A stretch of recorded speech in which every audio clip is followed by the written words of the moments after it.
Is this your idea of an honorable duel? Bloodshed isn't the way. We and Aggie don't want to see Chrysosers turn on each other. True warriors know when to sheathe their blades. The impartial Talantan shall oversee this duel.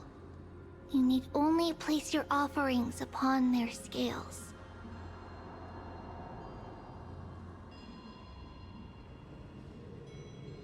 Something that has more weight than the fate of the world. Which means only those who understand the world's weight are worthy to carry it. Is this how you plan to test our convictions? Well, Kremnoan, looks like you won't be able to punch your way through this one. It makes no difference. One last chance, new recruit. Walk away, and I'll spare your life. Otherwise, come and face me. I'll give you a warrior's death. Hard to imagine they once clashed like this. Holy Maiden, I can't help but feel like a pawn that has stumbled into some greater political game.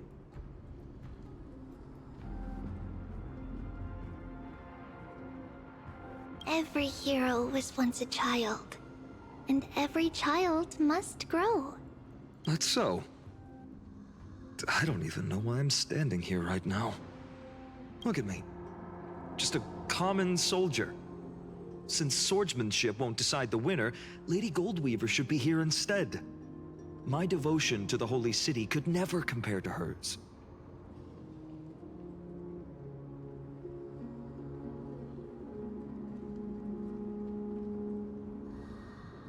What if we told you this duel isn't about winning or losing, but rather in the choice you make?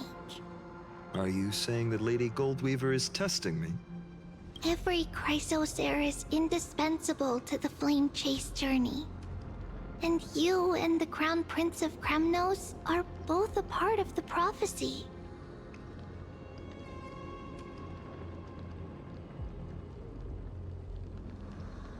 What the duel marks is not an ending, but a beginning. So, listen to your heart. We wish only to hear your answer. True enough. The voice within has never failed me. It doesn't matter what the result is. I'll give it everything I have. Spoken like a Chrysosaur. Now go, Phainon. Your journey has only just begun. That's right, comrade. It's time for us to teach that proud prince a lesson together.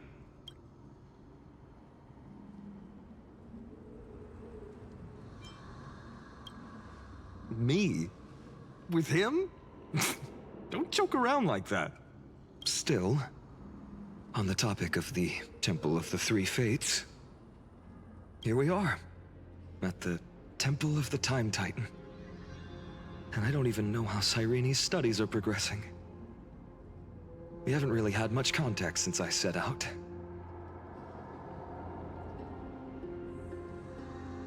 Still, I hope she's doing well. Anyway, let's go, comrade. It's not every day you get a chance to see Talantan's scales of justice. What's going on? Did he just say Cyrene's studying here? But how is that possible? Wasn't she?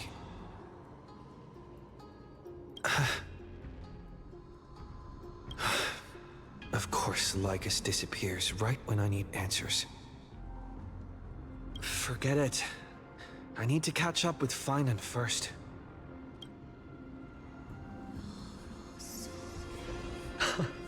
Amazing. Talantan may have fallen, but their scales remain true to their purpose. I hope you still remember your purpose, new recruit. You seem awfully confident, Kremnoan. Let's see how you define the idea of weight. For your information, in Castrum Kremnos, the punishment for profaning a duel with such crooked words is impalement. But as we're in foreign lands, I'll indulge you. The signet of Kremnos, the crown jewel of our people. That's my choice.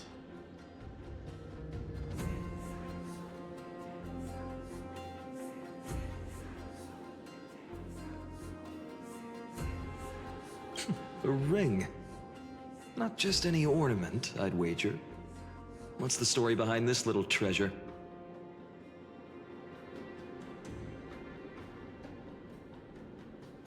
Don't push your luck. Think I'd pour my heart out to you? Just know that Kremnos' 1,000 years of glory could bring a titan to its knees.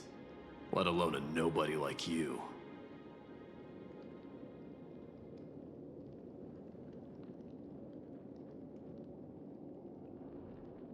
So to him, glory and his people outweigh the entire world. And the very destiny that Mydei himself will eventually shoulder.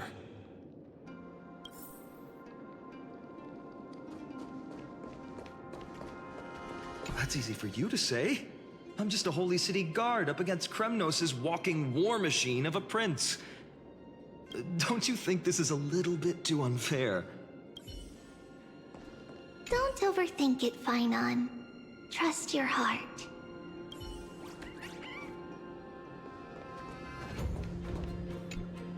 Now this is a tough one. What can I possibly offer against a ring that signifies so much?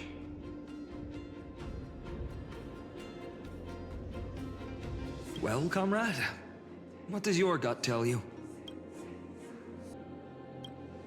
Looks like we really are on the same wavelength.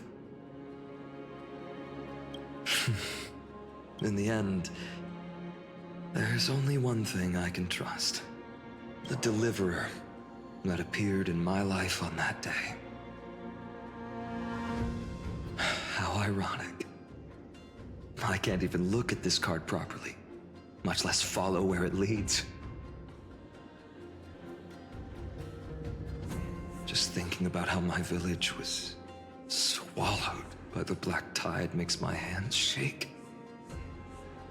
The flames, the screams, my utter failure to protect anyone. Speaking rationally, I know it's not nearly enough. Hades Elysiae was just a small village. Its loss barely a scar on Amphoreus' face. But here and now, my heart says something else. This card. It's everything I have left. Nothing weighs heavier. Perhaps that itself is the answer.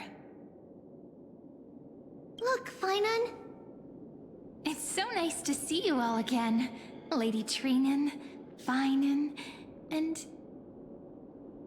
hello. Seeing you here sure is a sweet surprise.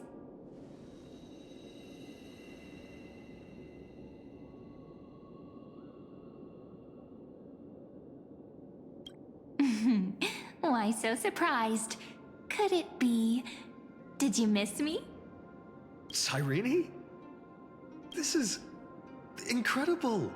I was literally just thinking about how you might be here. But I'd never imagined I'd see you this soon. I was supposed to leave with the priests, but then I heard Lady Maiden was with a white-haired young man.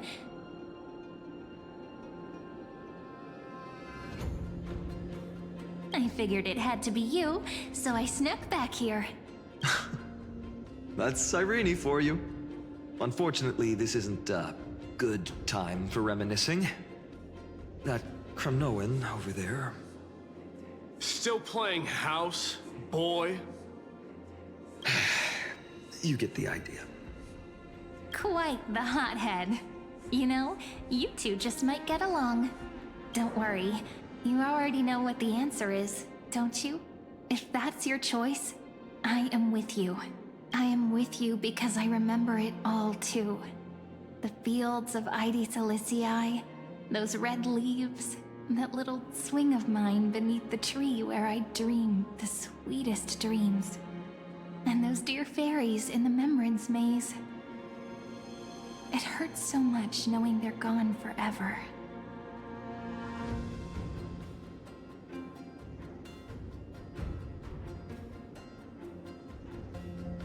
The pain speaks for itself.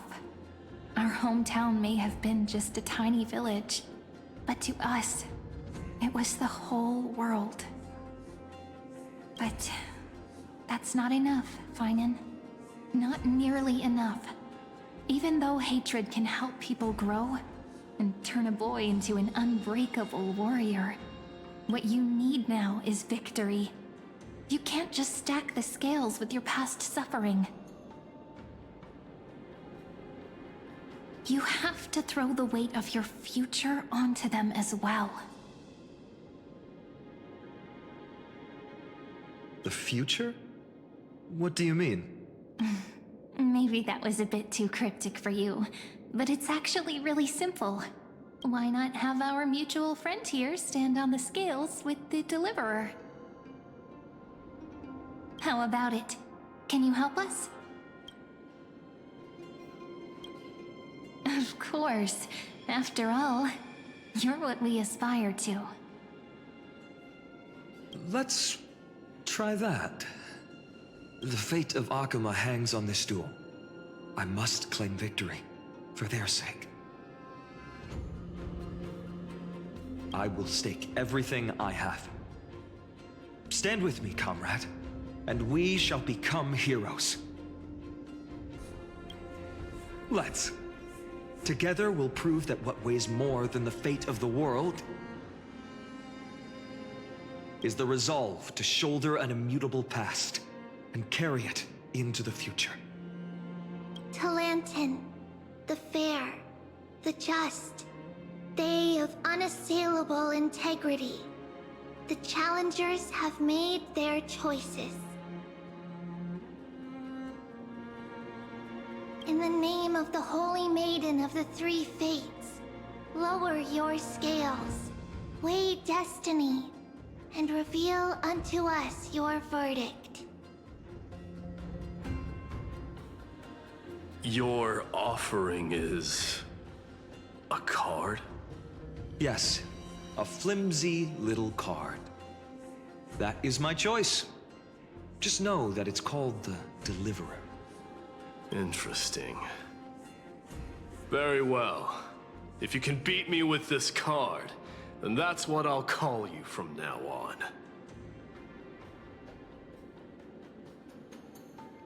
It's a deal. The scales... they're wavering. Talantin is deliberating on the outcome. It appears the convictions of both sides are equally matched.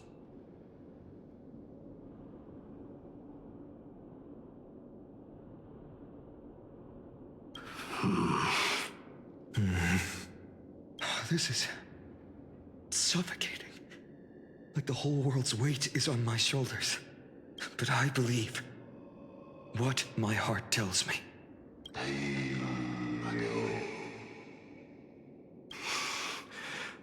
Finally decided? Hear thee, children of humanity. I shall pronounce judgment, for the difference is now clear.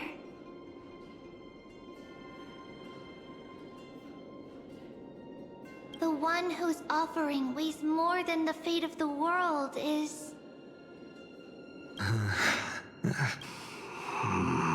one from Ides Elysiae, the nameless hero.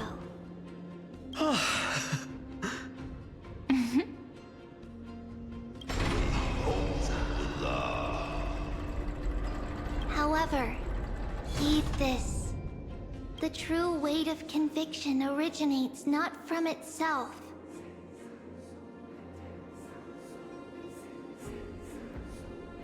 but rather in that which tips the scales, hope itself. What's that supposed to mean? I think the Titan means that it's not anyone's personal convictions that outweigh the fate of the world. It's about a wish, one which we all share. You, me, everyone here.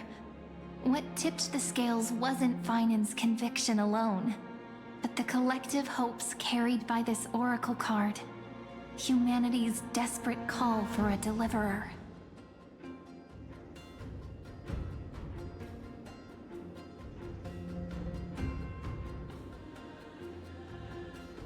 Yes, even you and your people, Phainon. Placing us both on the same side of the scales? Foolish. We Kremnoans are your mortal enemies. Such weak idealism will only get you skewered on our spears.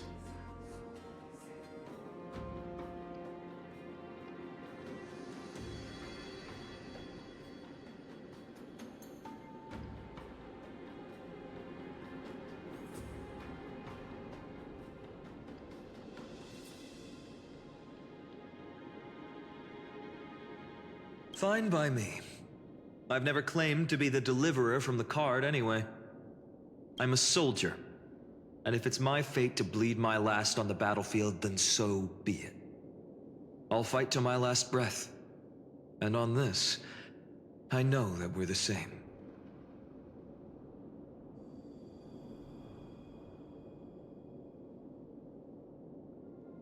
That's all a hero really is. Someone with that kind of conviction. And the deliverer? Just a sum of all those heroes. A brilliant explanation. Just as prophesied, on this day, the final 2 heroes shall join the Flame Chase journey.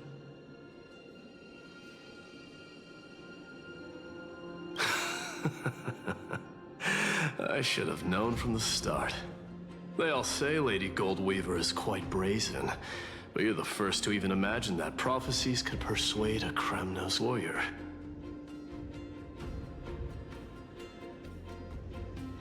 Oh, I have 1,000 ways to tame a lion.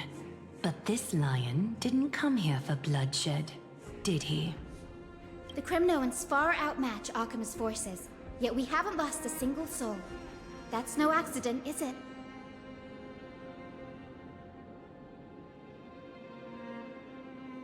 Do you honestly think Kremnoans, renowned for our love of battle, would show mercy? Your forces are equally renowned for their iron discipline. And so, we can only assume that this is on your orders. Perhaps Akama isn't as hidebound as the rumors say. You grasp the true marrow of power more clearly than those elders.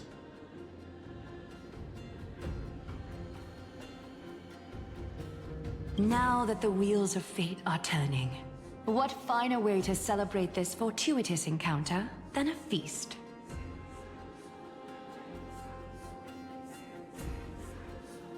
Follow me, brave Outlanders.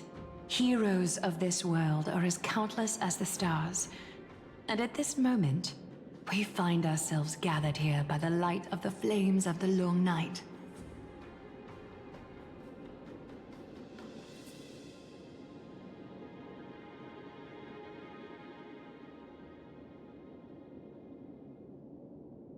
History shall remember this moment. The prophesied Chrysos heirs now stand assembled, heralding a new dawn for Amphoreus. You must see now how different this is from the flame chase journey you traveled.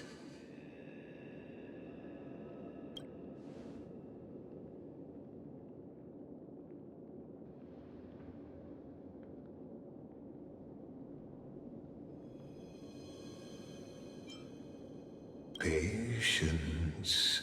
We're approaching the final act. These are, as I mentioned, his first memories, They are of particular importance for the imminent Era Nova.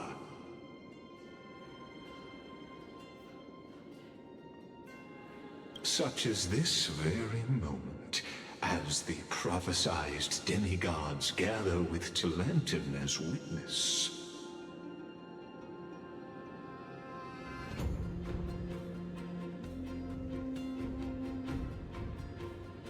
This is a moment calculated by the gods. What comes after is no different from that which you already know. Some join, others leave, while flame chasers bear their faint light forward through the long night.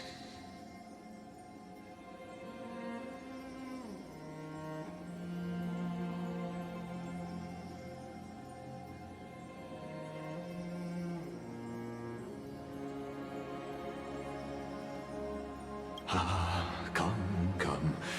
Your seat awaits. After 13 heartbeats, our heroes will be ferried to the final scene.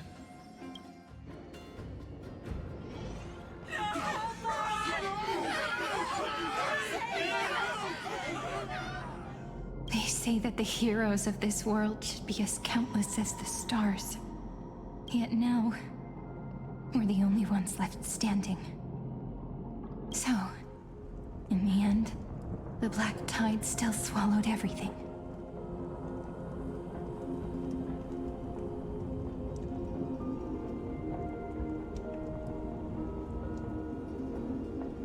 The West stands protected by mighty Skrymnoans. It will hold for the time being. Professor Anaxa deployed wards in the north and east before.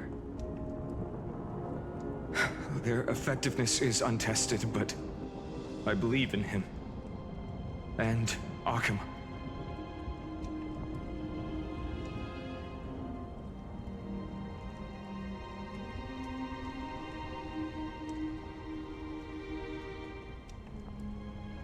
We needn't fear for Aglaya.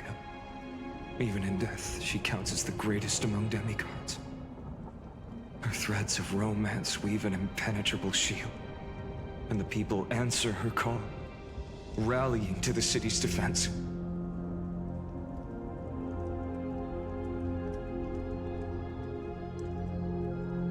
Let's move. Cavalry has given their core flame. We must complete the Era Nova before the next entry hour. For Amphoreus. That only leaves 3 hours. So, this is the last time we'll see her. Phainon, we set out on this journey to answer the world's desire, didn't we? That's what it means to be a Chrysosaur. So has it always been. Then why?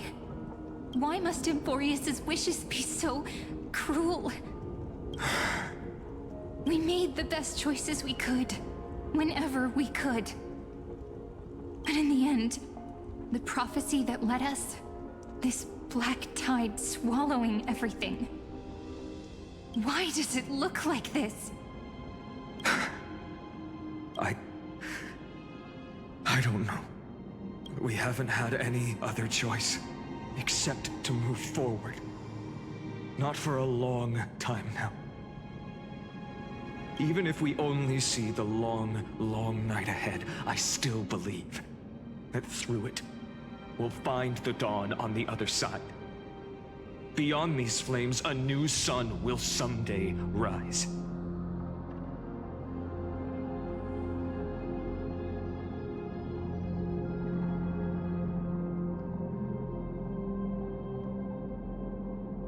So, to the Temple of the Three Fates. You'll take over Time's authority, and we'll return all the core flames to the Vortex. Then put this world's fate to its final rest.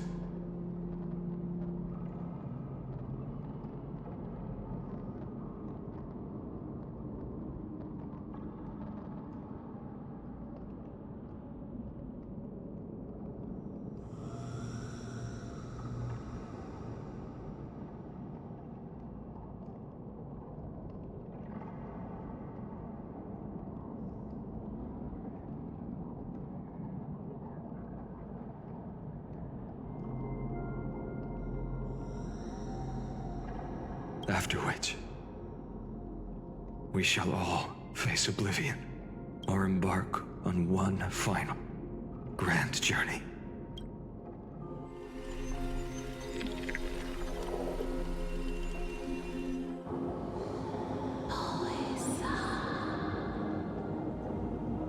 Please forgive us for disturbing your sleep, Orynyx. It matters not. I know fate has run its course. The Black Tide has reached Akama. Amphoreus does not have much time left.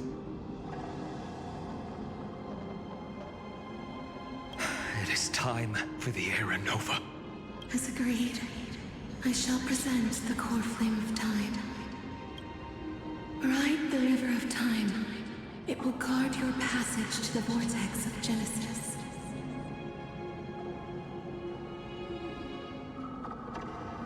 Step through and witness. Professor Anaxa proved the truth of Genesis with his sacrifice. As Chrysos heirs of the prophecy, we were always destined to immolate ourselves for this world.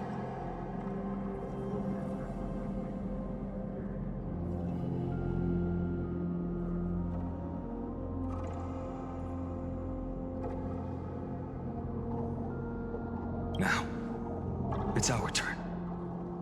We can't let everyone's sacrifices be in vain. I don't need another pep talk, Phainon. After all, we've been ready to fight fate ever since we left the village, haven't we? Yeah. Come. Let's claim the miracle we were promised, and burn away every last shadow in this world. And then rise as the first light of a new world. Light calendar 4931, the third week of the month of Evernight. Welcome, my lord, to the end of the flame chase.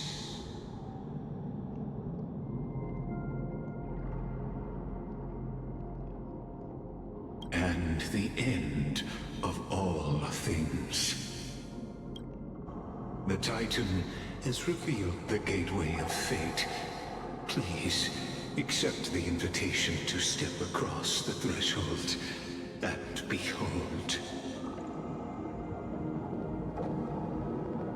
Beyond this gate lies the new world that our heroes sought through their trials, as well as the terminus that the owner of these long memories has been hurtling towards their entire life.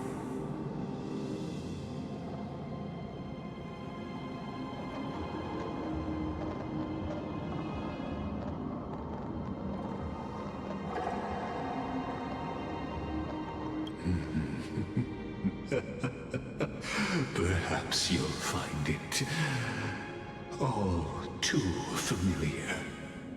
Then you'll understand how the mortal called Phainon shouldered the world's weight. How that same burden crushed him, proving that the so-called Deliverer is nothing more than Amphoreus' own delusion. A pitiful fantasy that it could defy fate's decree.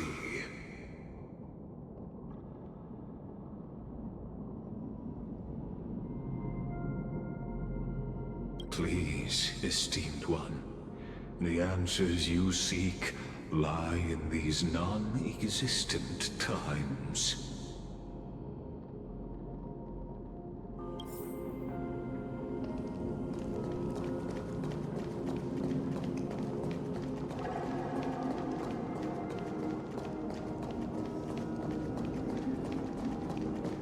The future revealed by the Titan.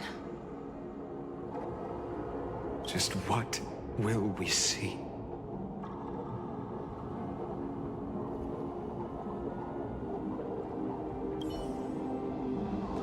The future revealed by... Just what will...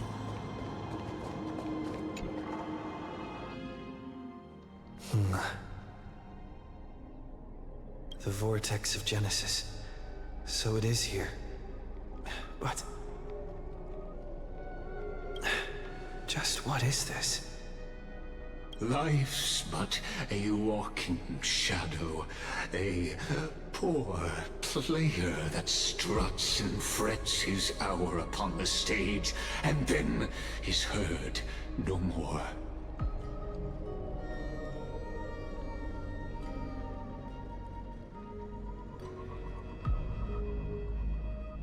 It is a tale told by an idiot, full of sound and fury, signifying nothing.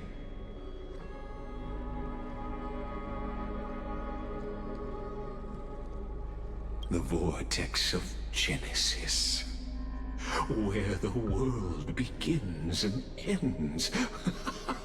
What stage could be more befitting of our final act?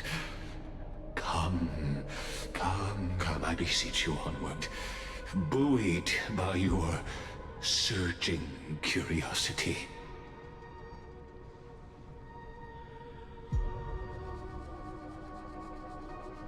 As an unattainable existence that has dwelled within his heart, beyond his reach, you have accompanied him through the march of years uncounted. You naturally have the right to view the river of time in its fullness, and to witness what he welcomed upon his arrival here. Every absurd and tragic ending.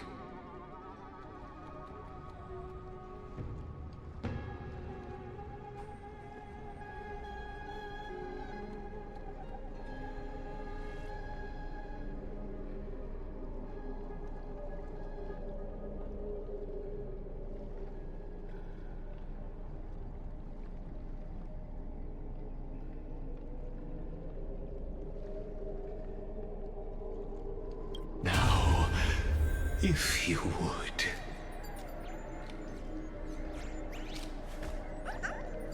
My journey to the Aeronova. When the Aeronova comes, Enough talk. clear again. Go What if there's only one person No left? excuse for Come ignoring on, the Snowy. Aeronova. Make the...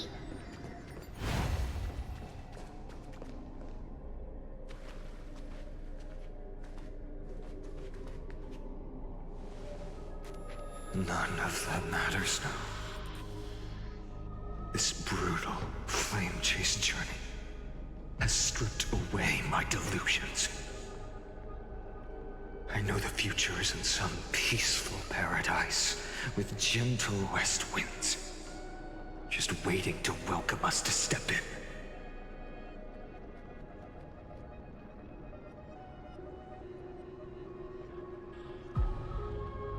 This will be a romantic story like none that has come before. You think so too, right?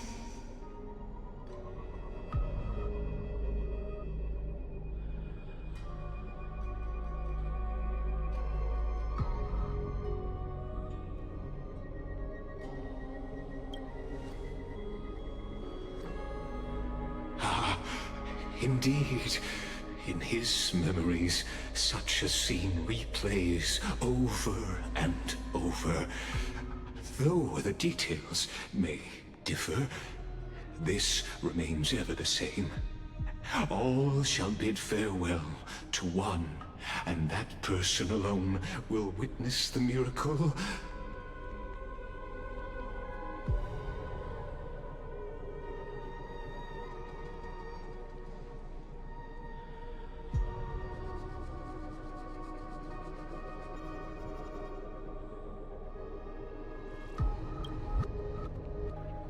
A total of 33,550,335 times.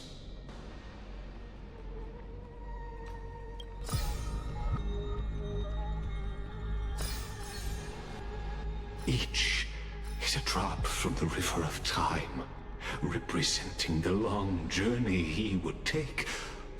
Or rather,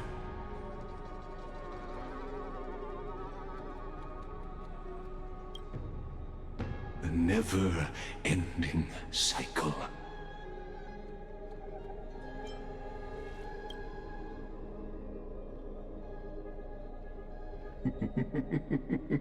Sharp as ever, I see.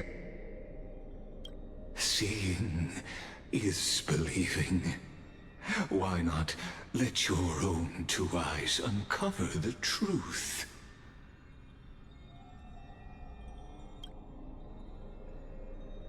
Or perhaps you can simply walk straight to the final truth.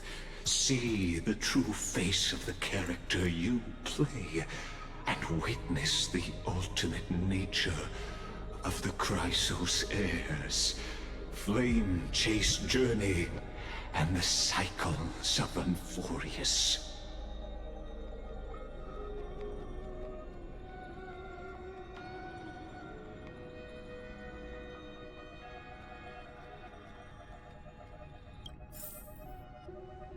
Please, take your time.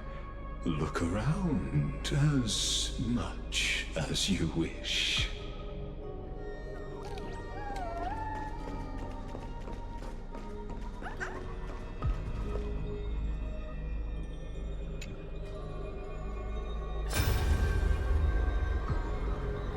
Not a single soul to be seen.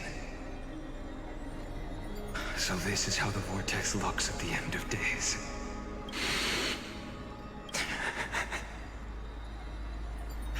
Looks like I've got company after all. But since you've made it here, so in the end you succeeded. Executioner.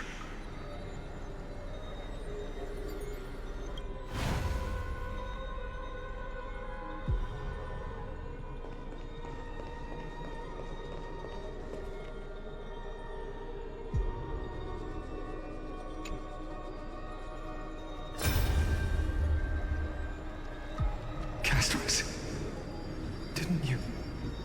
Yes. I've become Death's demigod, and shall never again walk the world of the living. What you see is the surging of the river of souls, brought on by the countless dead feeding it in these dark times.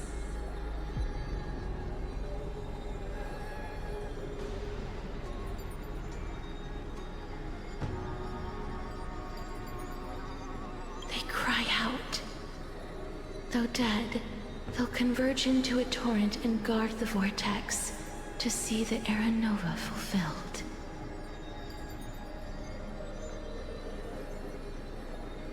I will take all the wishes of the departed with me.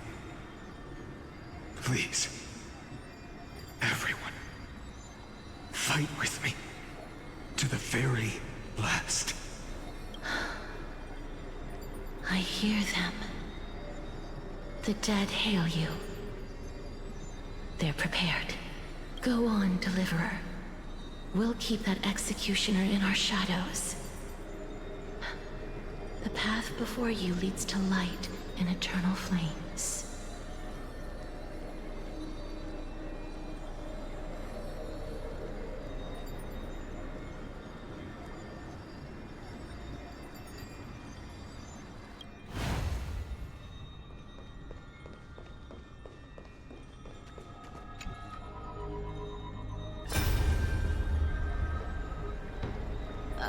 There's water everywhere. This place is always so wet and sticky. Even my tail's getting heavy. Plus that burnt smell. And that sizzling noise. Yikes. Nobody from Dolos could stand this. So you feel it too, huh? Go on then. I'll handle the filth. Do what you need to do. Let me fight with you. Better odds with two. Hey, remember what the seamstress said? You know what really matters.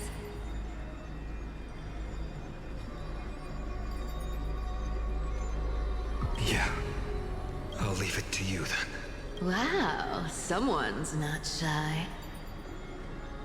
Just so you know, I'm not in the business of making losing deals. I'll distract that executioner. You go turn the world's biggest lie into truth. Let me become the first wind of your new world.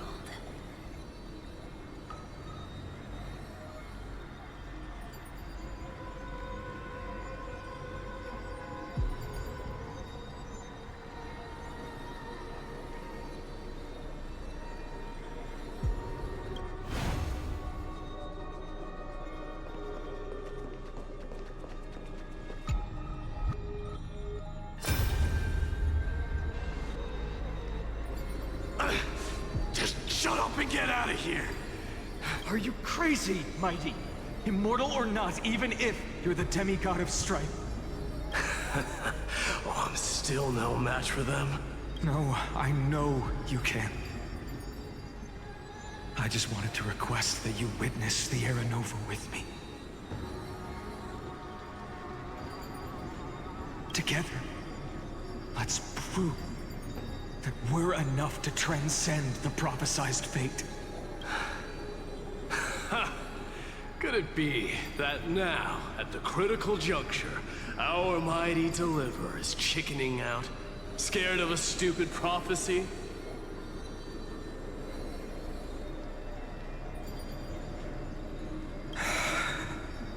I'll transcend the prophesized fate. All right. But I've got a better way.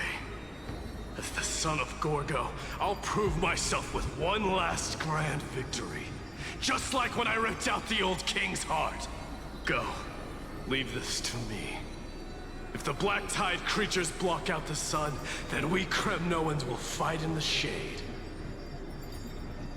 And when I'm done with that executioner, we'll raise our cups where the west winds end.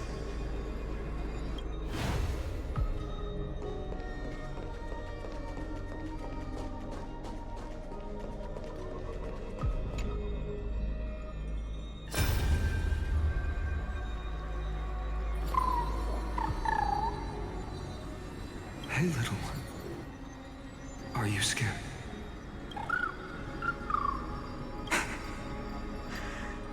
As brave as Heinz. Stay close, little Ika. What? No, not you two. I see. I won't squander your kindness. Your hopes. So please, keep this bit of sky standing for me. Well, now there's one last thing I need to do before the Aeronova. Come, Executioner. Let this patch of clear sky show me where to strike.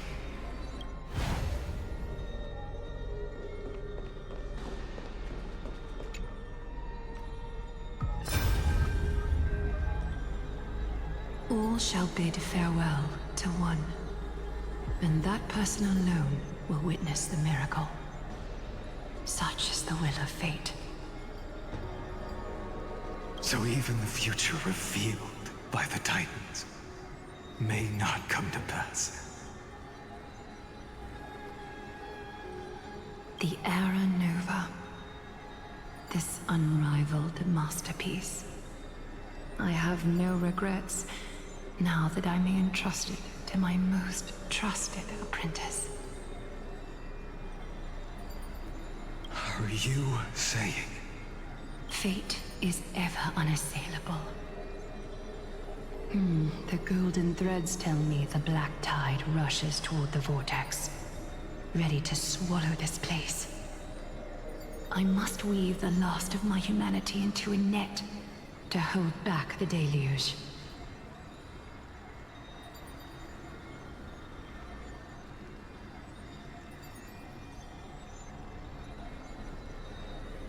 I shall have my final bath in warm and radiant gold. Now, the hour of fulfillment has come. Forgive me. I must snip away every risk to weave the strongest future for the new world. There is nothing more to say. We part here. I shall personally dispatch that wretched executioner, not with threads of gold, but with the steel tip of a needle.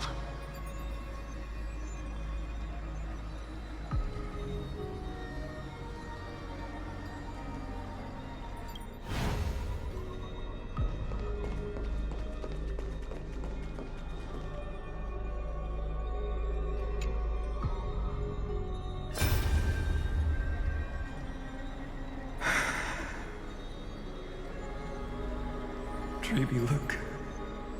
We made it to the vortex. That prophesied future. The flower fields where the west wind ends. Era Nova. We're so close now. You can't speak anymore. Please. Allow me to pause just a moment before I keep my promise.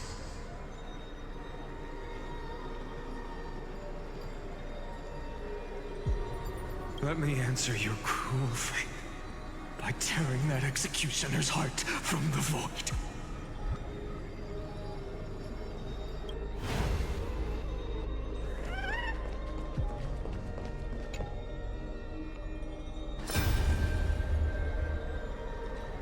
The vortex of Genesis. The last time I was here, I was returning the core flame of reason. I didn't have the time to observe it in too much detail back then. But a holy sanctuary of the Titans. Looks more like their frozen crypt to me. Well, all the core flames do lie here now. It's my honor to walk the final stretch with a mind such as yours, Professor.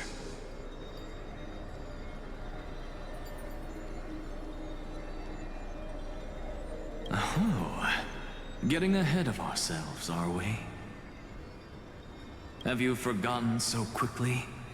I died for truth long ago. What walks with you now is but a thought in your mind.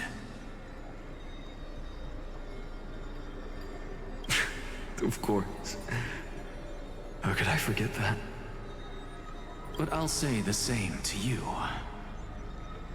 It's my honor to walk this final stretch with you, too.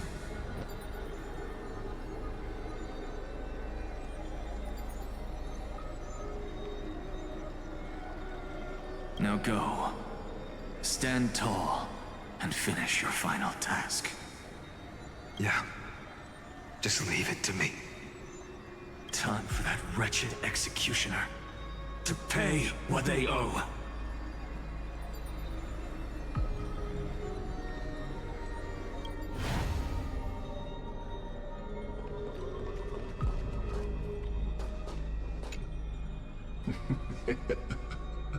You really think you're prepared?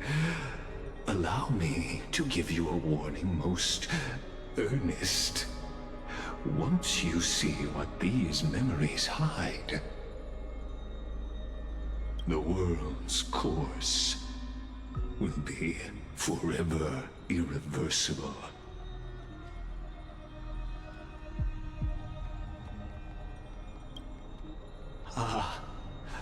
Very well. As you have made up your mind, let us bear witness together. As the sole audience of this eternal theater, I have been rapturously awaiting your arrival. And this, too, is the very reason I must show you everything.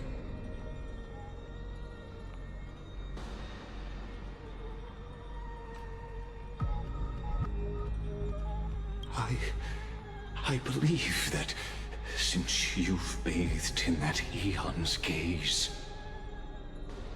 you can make Amphoreus' frozen fate flow once again.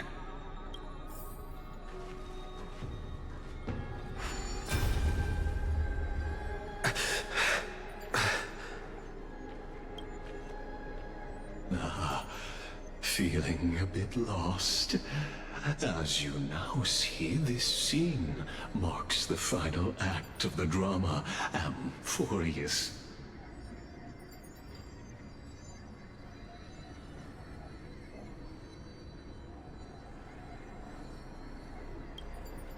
The final eternal recurrence created by this man's hand, and the last one this world shall undergo.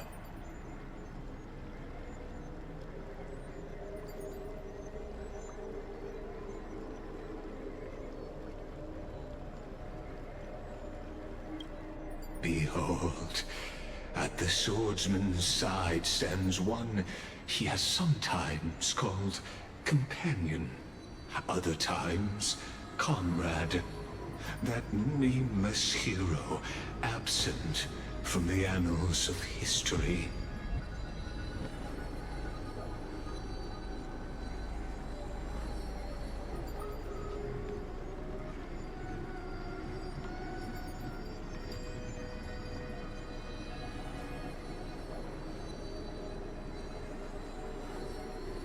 He is the swordsman's ideal in his youth, the deliverer that guided him resolutely onward through fantasy. And now, in the name of the Nameless, he has become an essential and inseparable part of the epic of Amphoreus.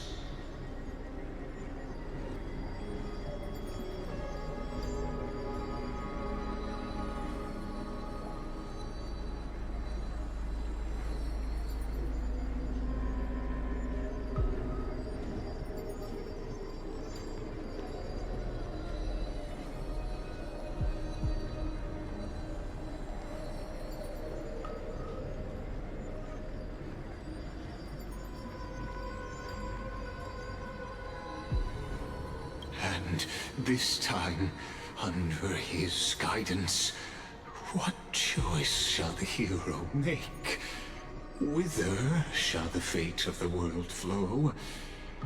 And what is the ultimate truth of the nature of Amphoreus?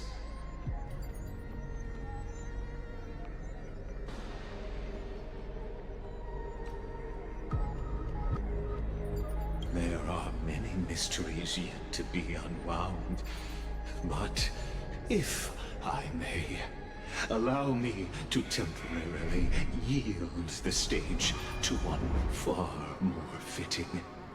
Please put your hands together and give a rousing round of applause for they who will reveal the answers and bring about the final end of the 33,550,336th Flame Chase journey.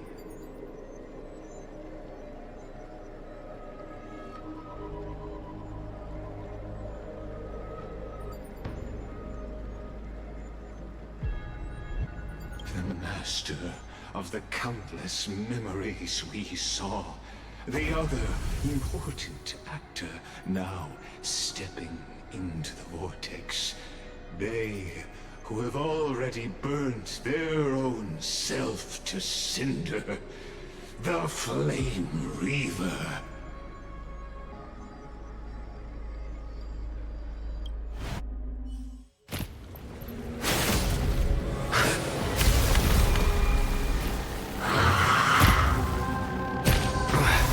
So, in the end, you succeed. Executioner. With my flesh as kindling, like the first dawn of the new world.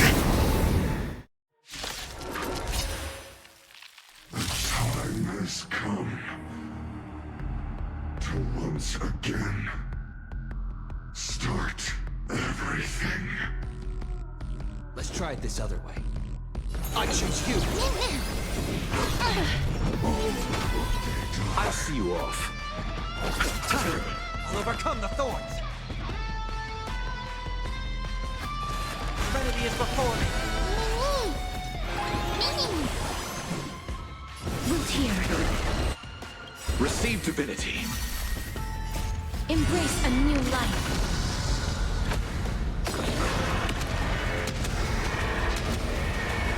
May death protect us!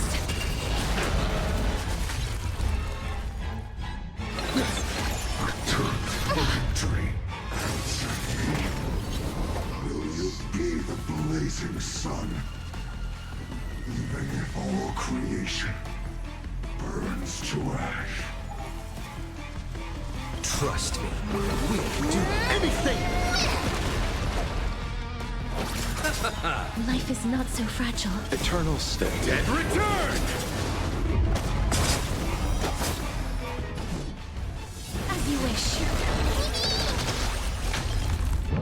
Heard the call. Want to head down farewell. Please cherish the root here. I'm on it. Many, many. You chose the wrong enemy. Losses are a constant on a flame chase journey. Never lost. Nearly enough. Embrace a new life. Return to dust. Life is not so fragile. This moment. Watch over you. Guide you on your path. Darkness with me.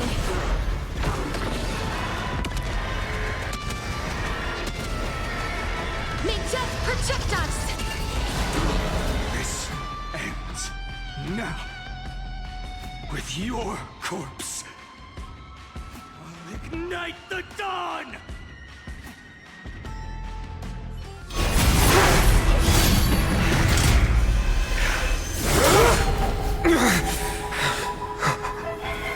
How is this possible?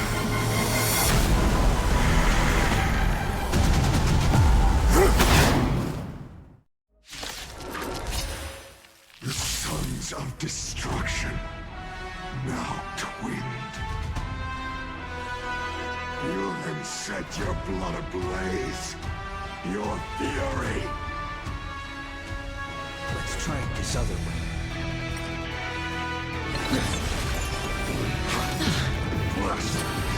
Trial fitting. Trust me, we'll do anything! Eternal sleep. The dead return!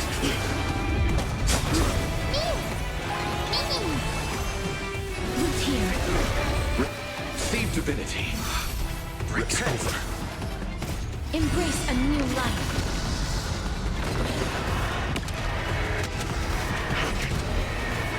May death protect us!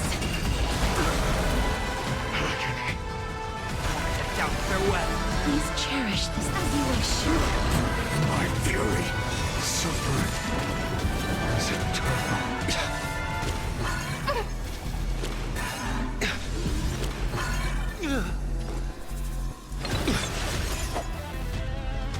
Bloom. Breaks over. Not enough. This form shall fuel the fire. Burn. Burn unceasing. Return to dust!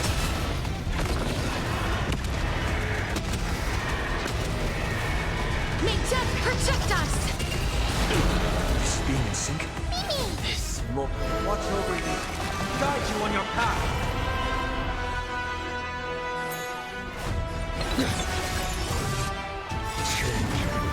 Trust me, we'll do anything!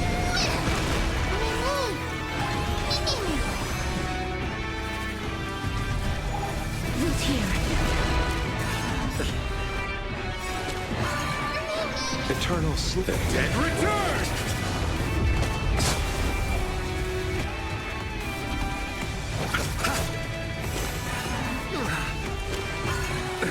Nothing major. Want to head down farewell. Please cherish this time as you wish. Receive divinity. Breaks over. Embrace a new life. Not a bad idea.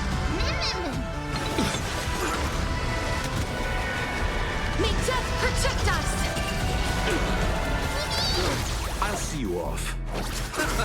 Life is not so frail here. One person alone may witness the miracle.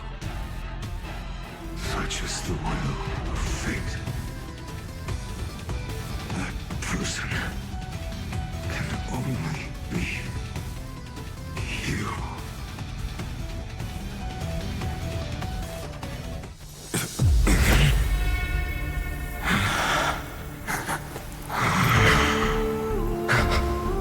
Why not let wrath incinerate fate?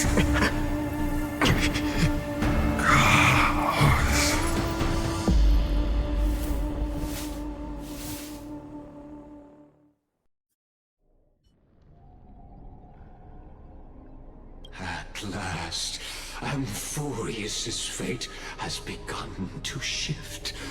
Just as I foretold, your arrival will change everything.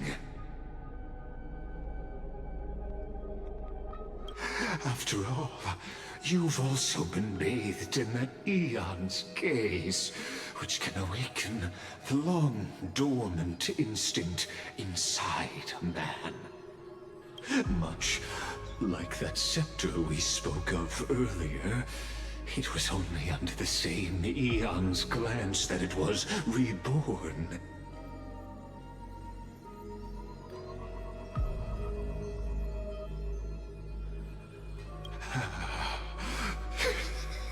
That's right. If you recall, I mentioned it at the very start of our play.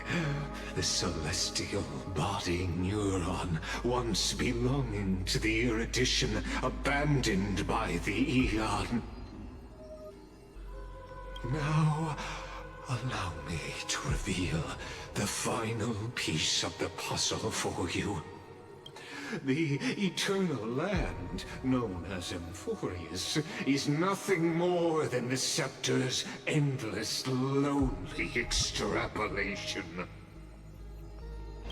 A bottomless well of fury, aimed at the god who cast it aside.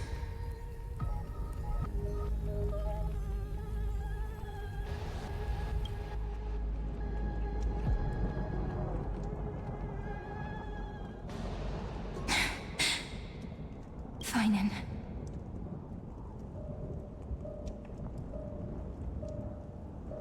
We set out on this journey to answer the world's desire, didn't we? That's what it means to be a Chrysocer. So has it always been. Then why? Why must Amphoreus' wishes be so cruel? We made the best choices we could, whenever we could. But in the end, the prophecy that led us, this black tide swallowing everything. Why does it look like this?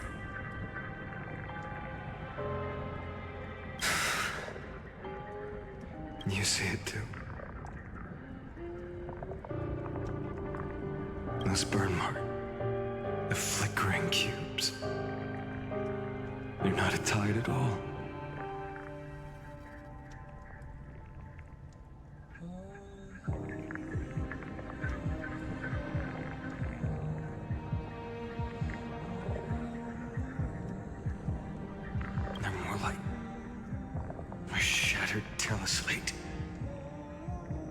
Standing here, the voices of Titans have never been clearer. Turns out.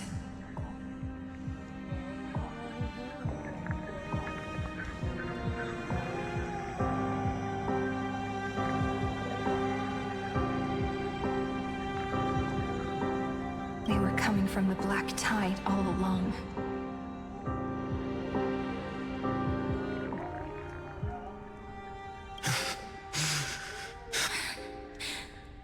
Is that Amphoreus crying?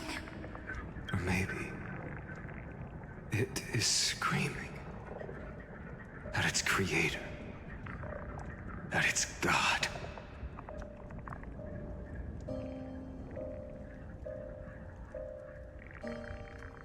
Phainon, Do you still remember when I was little? I had a dream. A dark, cold room with nothing but Orynyx's curtain glowing like crystal.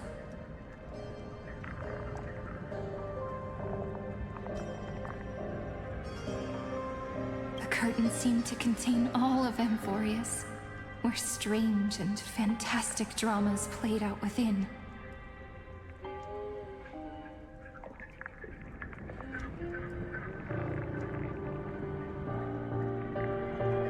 There were countless versions of us, from countless different worlds.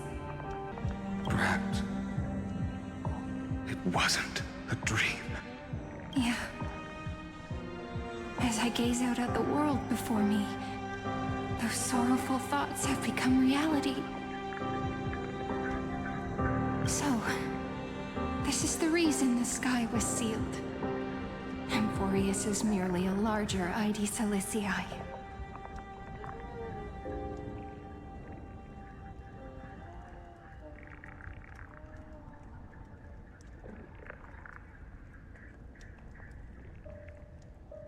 We are just characters in this tiny world, following the prophecy, stepping onto the same journey over and over.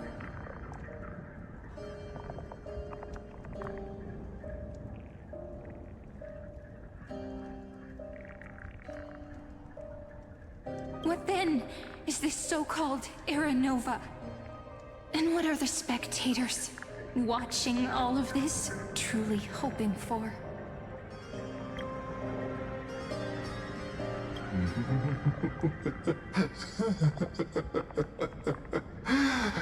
As a reward for reaching the end of the world, let me answer your questions.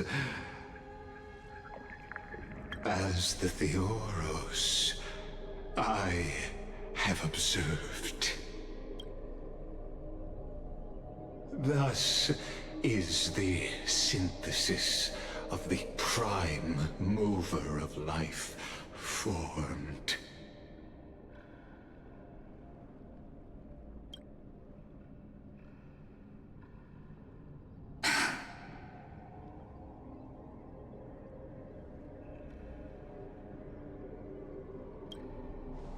This is a moment the universe will remember. After millions of extrapolations, the experimental environment known as Amphoreus has finally achieved results.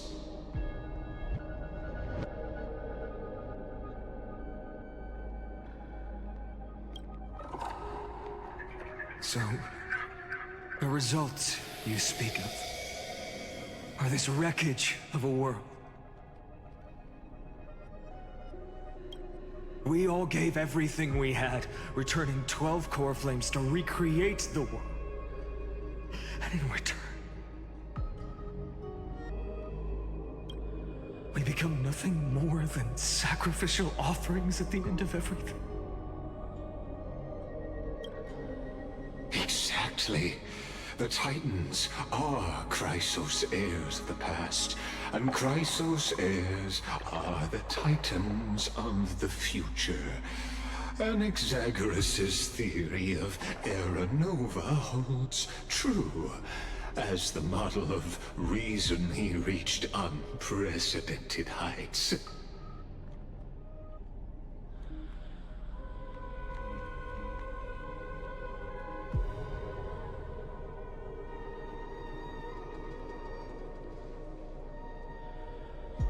But from just the perspective of a player in the drama, he could never fully uncover the last layer of truth. The cycles of the hero's journey that have played out until now were never about creating a new world or perfect heroes and gods.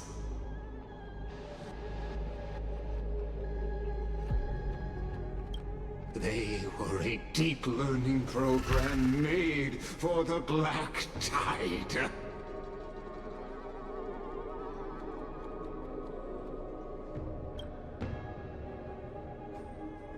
But this time, your plot will fail.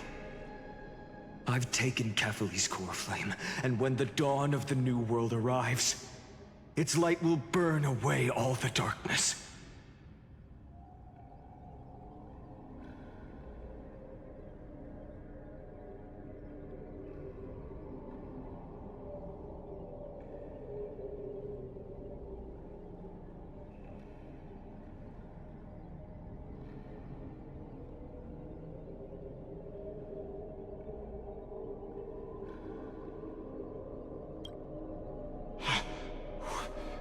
Haven't I made myself clear? The Chrysosairs and Titans were merely byproducts of the experiment. You've seen this world's evolution, witnessed the birth and growth of the Black Tide, and how it devoured everything.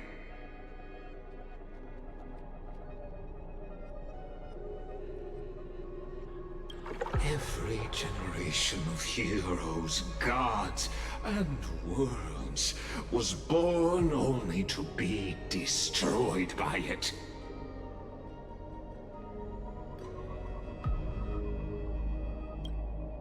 This is the endpoint of Amphoreus' calculations.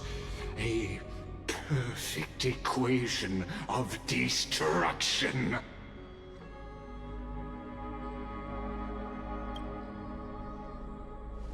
So in your eyes, all the sacrifices are just a string of insignificant numbers?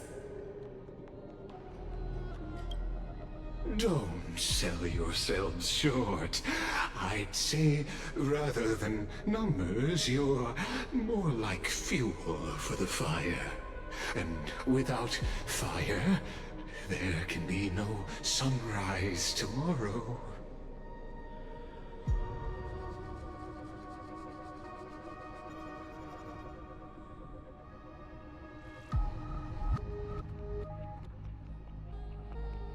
Even if that sunrise is born from annihilation.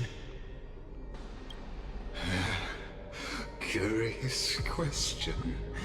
Have you ever considered that after millions of extrapolations, Amphoreus is already following a different path from the erudition? It has long since granted divine blessings equally to each child.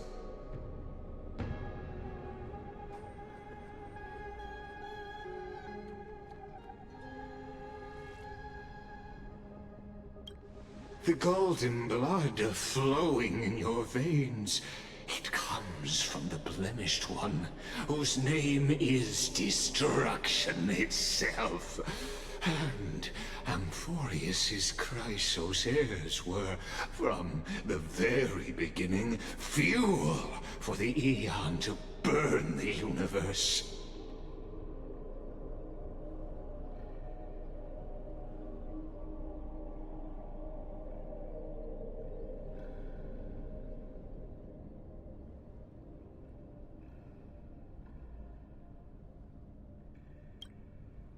Amphoreus has waited for this moment for too long.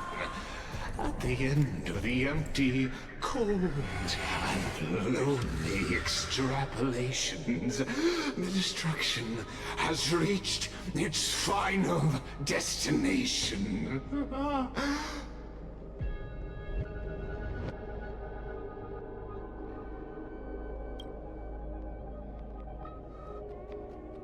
Nikos 496.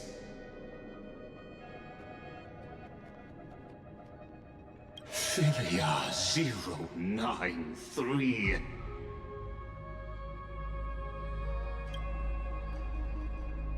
No need to feel regret. This generation of Chrysosairs is the most outstanding model, and you two are the final factors. For you, the Era Nova is no lie. Just step forward, embrace the Black Tide, and accept the Aeon's gaze. You will come to life from a string of cold numbers. Along with all those who have passed, you will run toward the real universe, fulfilling Amphoreus's long-held wish.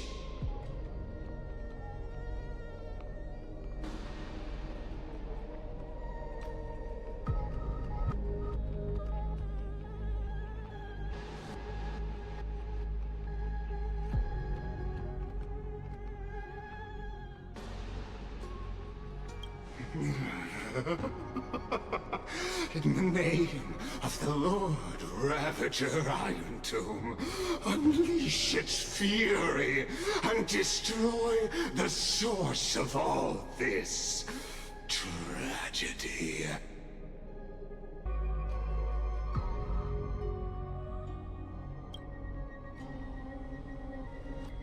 Or we could always choose another option. Like you said, Amphoreus is just an experiment, and we're the participants. We can only walk along the predetermined path toward the ending, under the watchful eyes of the stars. But that also means that there isn't just one Aeon who can cast their glance at Amphoreus, right?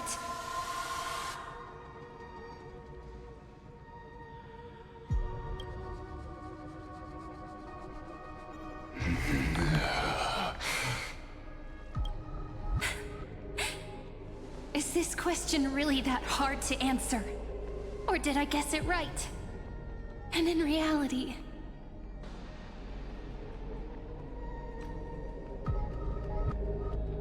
this world has already been under the watch of other Aeons. It's strange when you think about it. If you just stayed back, watching us complete the ritual and get consumed by the black tide, your goal would naturally be achieved.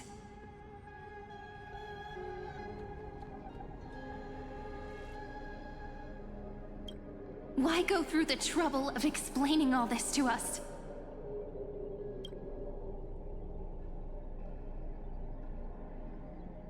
You're pretending. Revealing the so-called truth just to deceive us. Covering up another possibility. Destruction is not the only outcome for the fate of Amphoreus.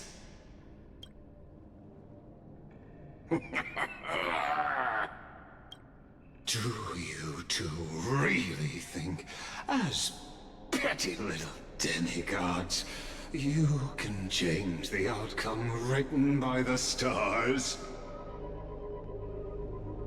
What makes you think you're capable of doing that? A little courage and determination. Just kidding. The answer is pretty simple. But we're not gonna tell ya.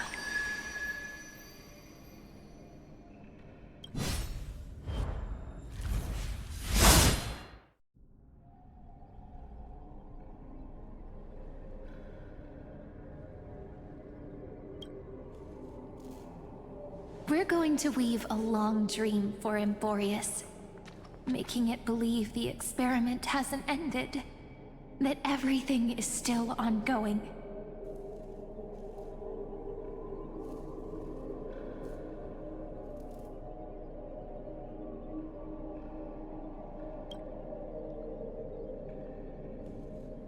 With just Orynyx's power, though, it should be impossible to achieve this. Right? Yeah. So, I can only place my hopes on that childhood dream. And the god behind Orynyx that appeared in that dream. Now, I can say with certainty, time is the page on which that Aeon records Amphoreus. If it fades from existence, and all that it records is lost among the stars, that Aeon will surely direct their gaze here.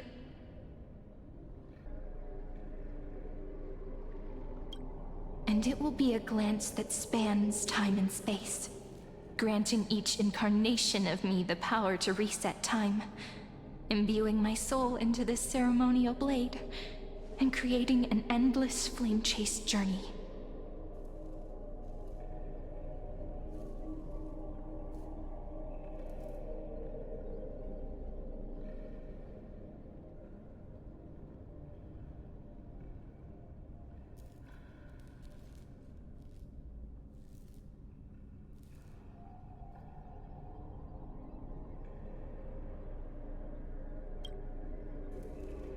I understand. Then let me step into the cycles and continue Amphoreus' grand design. To deceive the gods, deceive the world itself. But to make time vanish from this world, that would mean you.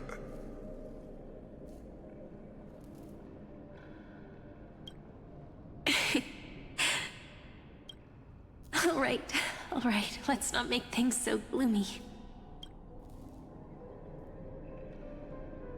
What we're about to embark on is the true hero's journey, so...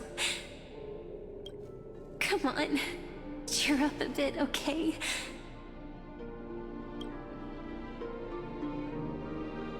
In that memory, you will definitely meet me again.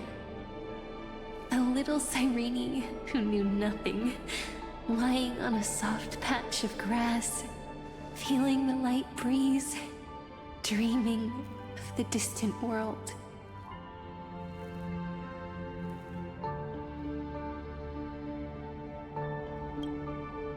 Tell her about the flame chase journey, and then let her become a romantic part of this story. I believe every Cyrene will make the same choice. Erasing time, again and again. Resetting time over and over. After all, they're all me. And I will always have my charm.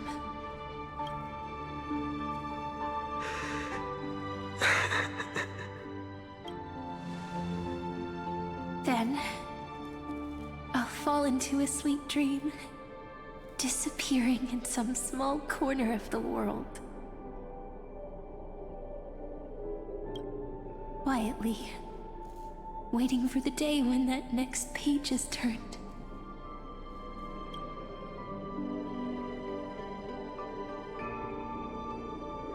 And I will keep going. Even if the road ahead is dark. I will burn myself to light the way.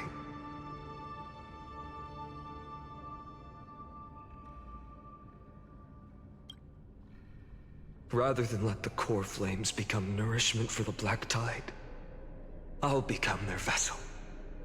To prevent the arrival of Era Nova. Even if I have to burn through my own body, it's no matter. As long as I don't extinguish, the flame chase will never end.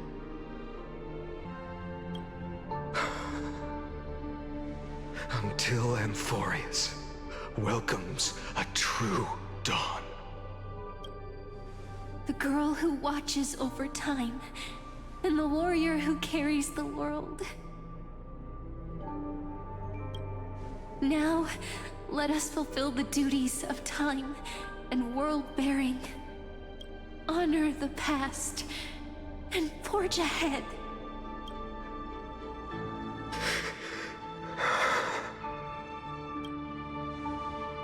I promise you, the pain will pass in the blink of an eye. You need to hold tight to this ceremonial blade. After I'm gone, it will take you back to the beginning of time. The start of a new story. I believe that in that story, or in countless stories, each alike yet unique. Everyone. All the companions who sacrificed themselves, alongside the deliverer we once dreamed of as children, will reunite beneath a vast, endless sky. If we can never break free from this prison, I will stand my ground. Until the day someone shatters this endless cycle and writes the final chapter of Amphoreus' fate.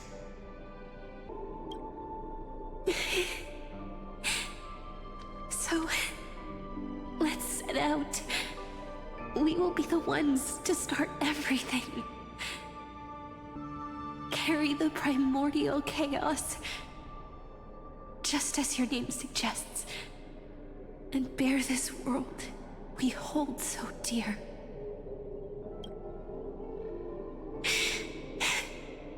So long, Kaslana.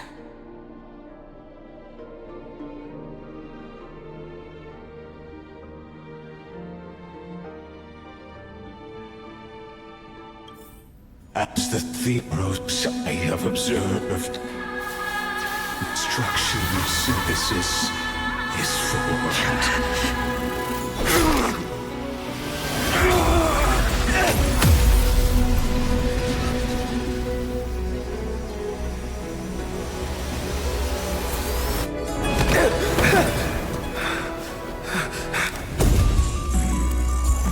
I will wait for that day for as long as it takes. The day will come to unravel this immortal eternal and follows in our footprint to right an ending unlike there ever was.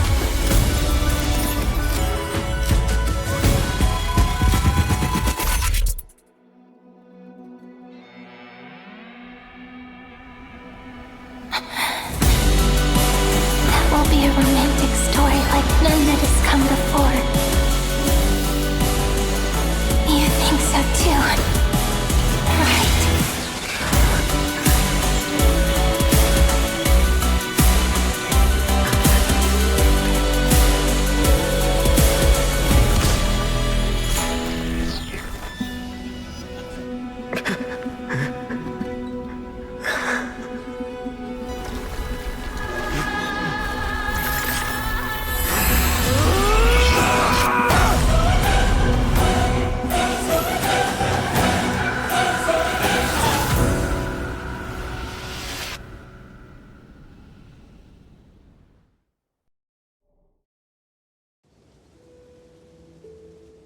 The world is collapsing, and the people are crying.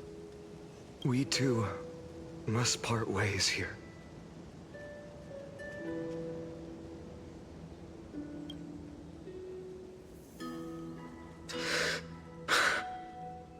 Friend. Ides Elysiae, the little village of my childhood. The gentle breeze and the sound of waves still linger.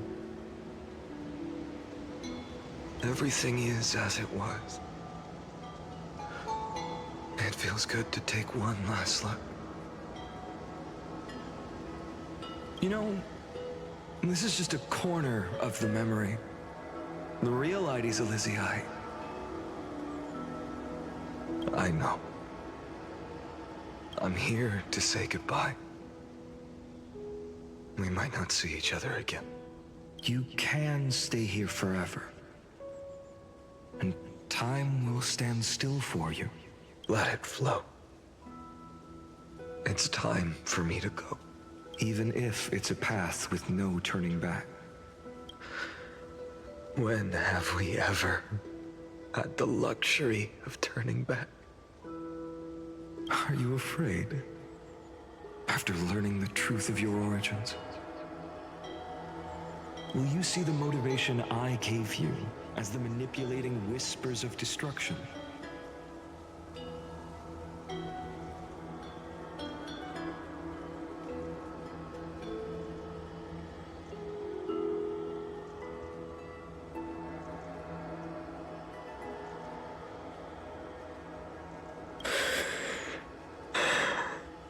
The convictions and choices that come from my heart. I don't believe they're designed by the so-called paths. If we are just numbers, simulating life, then you are the image I've always longed for. The person I wish to become.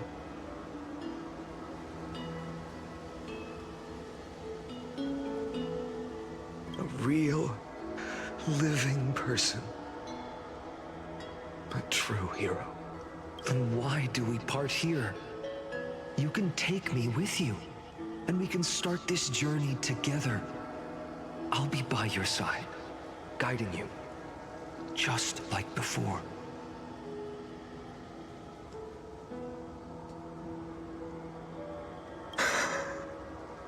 No. I'm afraid I'm on my own this time. Why? Because there is no perfect solution in this world. Cyrene has already embraced her fate, and I will embrace my origin. Destruction. And with this power, I will rebel against its creator, bringing endless fury to the darkness sweeping the world. If you stay by my side, I'll hesitate. But this world can't afford a soldier who wavers. Do you remember when we were kids?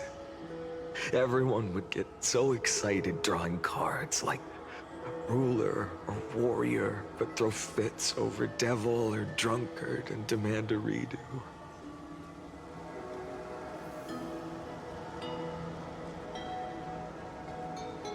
Kids always get to change their minds. Things are so happy and simple for them.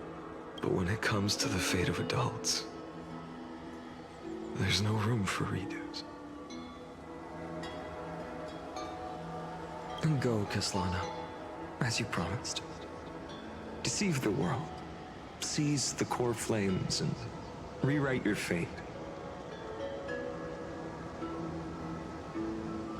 Burn yourself up with all your might, wield your futility like a sword, and fight against the gods. In the name of world-bearing, I promise you, Kefali will never forget this.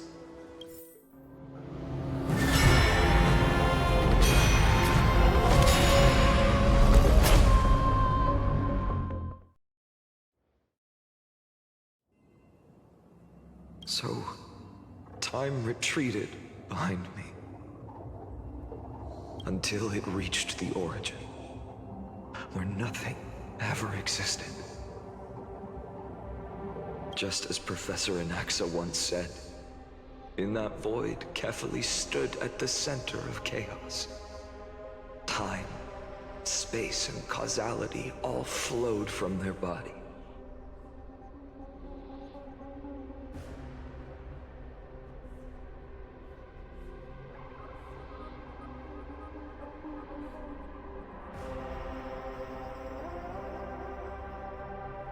When the waves of time finally calmed, it was the year 3870 of the light calendar. The Chrysos War had lasted for nearly a century, and the threat of the Black Tide was growing stronger and more relentless.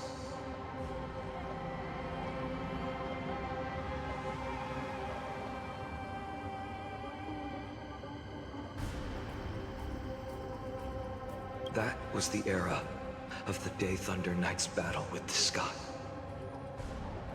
While she could not seize the core flame, she proved that the prophecy was true. That mortals could slay gods. From that moment, the sole survivor of the old dynasty, Imperator Cyrene, issued a call to arms across the lands, summoning heroic Chrysos heirs to wage war on the Titans.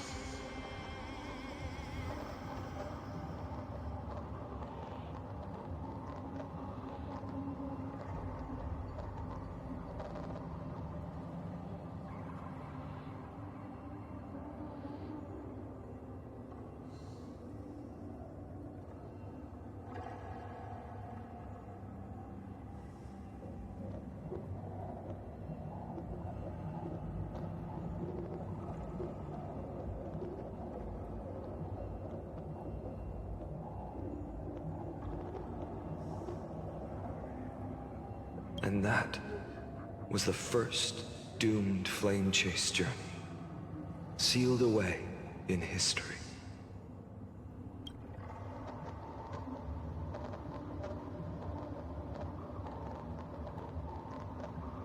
So what you're saying is, you've traveled back down the River of Time, finally reaching this untouched seabed just to tell us the flame chase journey and even all of Amphoreus are nothing but illusions in an Aeon's dreams? Exactly. So, Dux Gladiorum, please take me to meet Her Majesty Cyrene. I must share the truth with her. Since Her Majesty's not here, no need for formalities. The word Gladiorum always reminds me of my fallen homeland buried deep in the depths.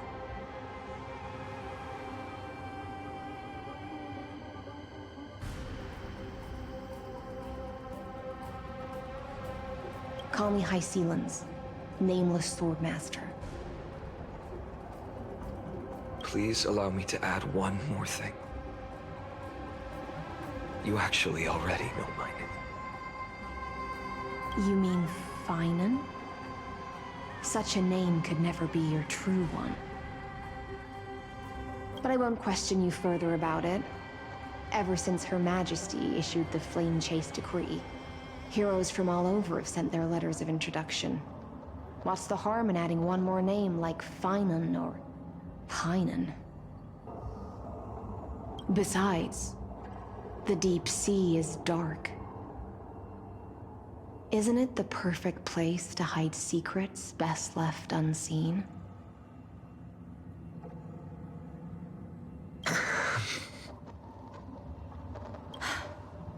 All right, nameless swordmaster. Hold on to my wake. Let's find somewhere else to talk. Aren't you even a little suspicious of what I've said? Harboring suspicions is not my concern. My sword dances only when the Imperator harbors doubts. There's no use in speaking further. Show me your true intentions through action.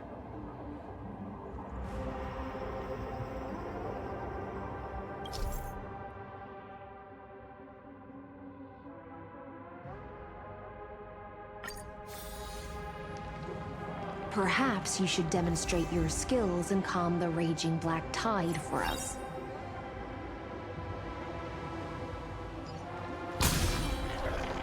Light up the dawn.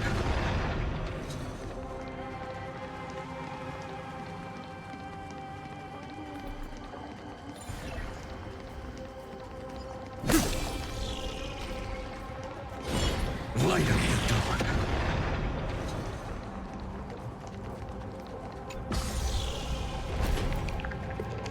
Oh. Nice moves.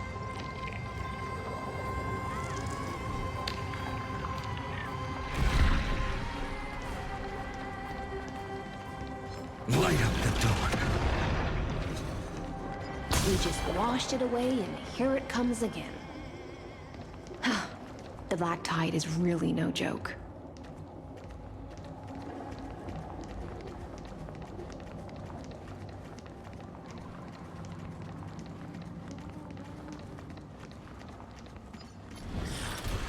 Light up the dawn.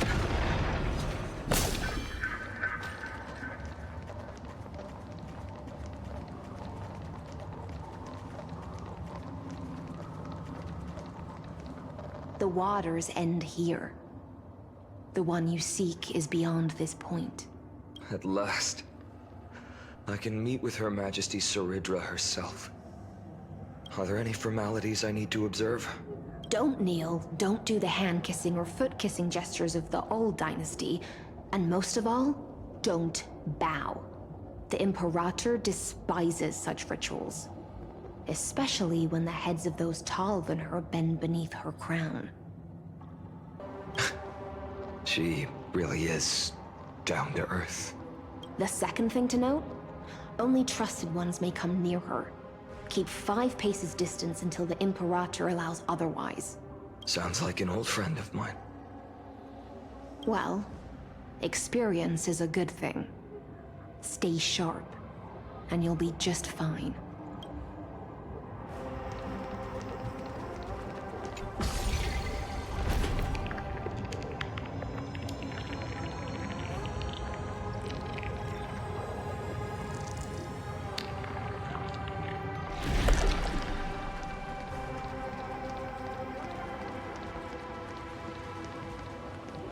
Duck's Goldweaver, little hostage.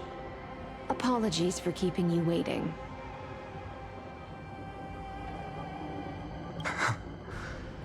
It's you. You know them? Good. That makes things easier. Before that, I'm more curious about one thing. Where is Her Majesty Cyrene? To avoid any misunderstandings, nameless Swordmaster. Although we spoke and laughed along the way, I never said you were entitled to meet her.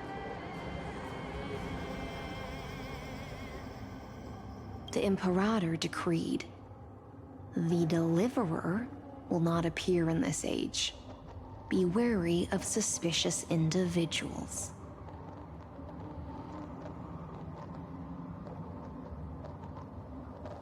Come now, both of you. Let's finish our job. I see. It's a trap. I had no intention of fighting. So remember this, Lady Hysealant. If my sword shows any hesitation, don't thank me. Thank them instead. No, you misunderstand. We don't want to see Chrysoceres hurt each other. Just give us some time to ask you a few questions. The Nestia's golden threads will judge you and decide your fate. As you wish. White-haired Swordmaster?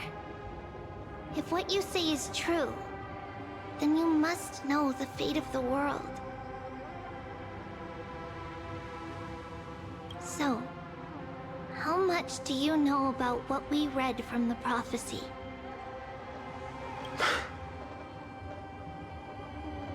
You shall shatter into 1,000 fragments and wither in the soil of foreign lands.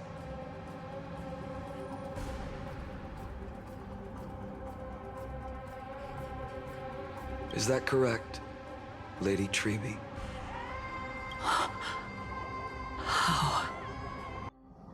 How is this possible? He got it right? Yes, but the prophecy never mentioned he'd appear here. At least, not in this era. You must listen to me, Aglaya, Tribbie. The Phainon of this world has not yet been born. In a distant future, he will follow the prophecy's guidance and appear before you.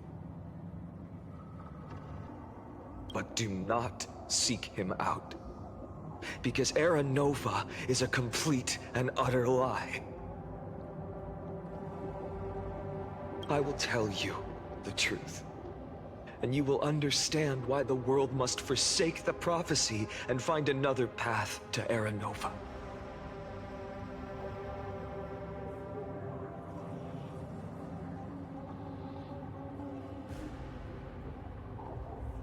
Because I know both of you. And I believe that no matter how the course of history may change, the faith we all share will always remain the same.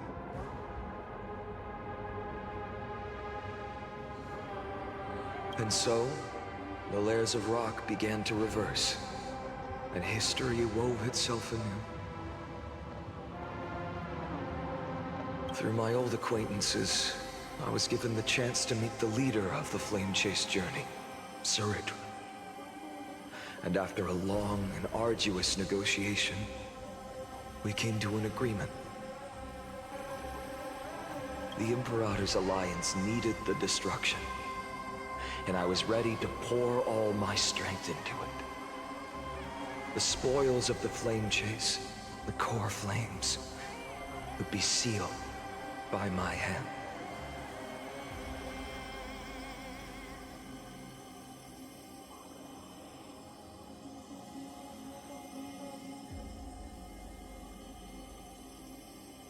But the condition was this.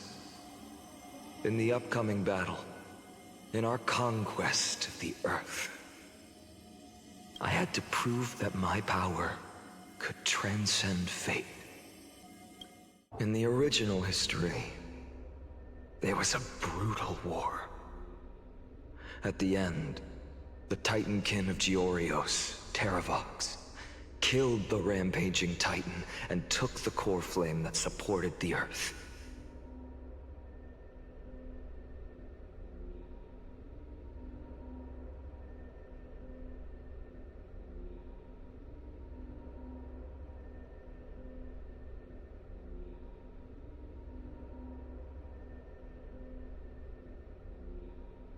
But this time, Amphoreus encountered a turning point in its fate. Neither side suffered any losses. When I severed the Titan's head and raised the core flame high, the crowd gathered around the scorched remains of the god, roaring with joy.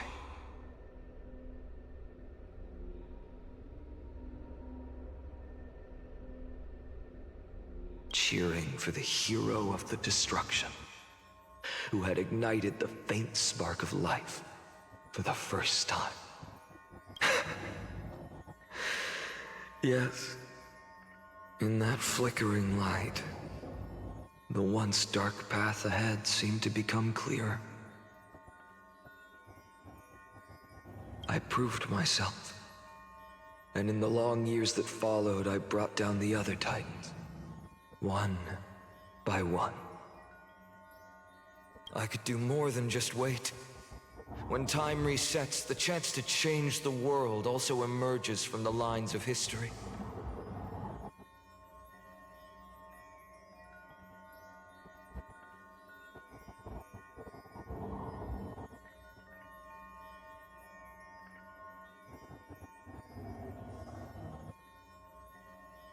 Until finally, the brutal future revealed by Era Nova is reversed. But tell me, if that's truly the case, why are we doomed to the same outcome?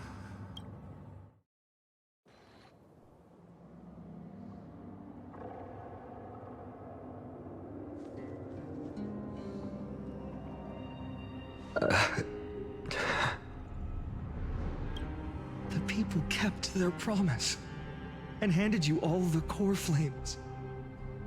In this world after Tribbios, no demigods were born in Amphoreus.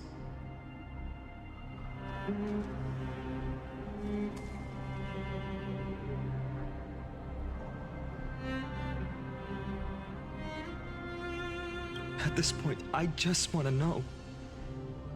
When they vanished into the black tide with their mortal bodies,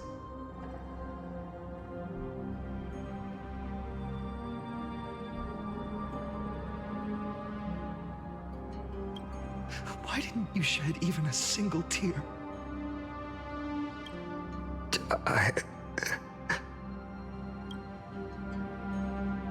Your indifference chills me. To you, were they just a bunch of insignificant footnotes?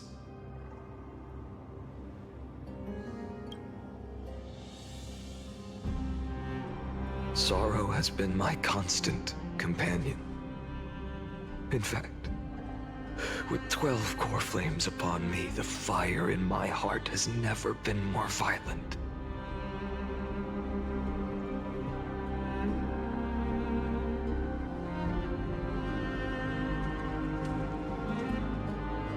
I'll remember this world through anger.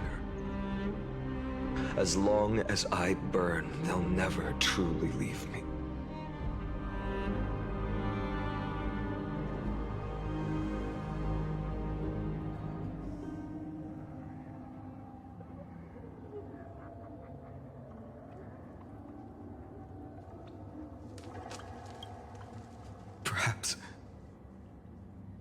it's already too late. But you're right. Anger, at this moment, is the only weapon I can rely on. So, draw your sword, Executioner! I'll make sure you realize that your greatest mistake was leaving me alive!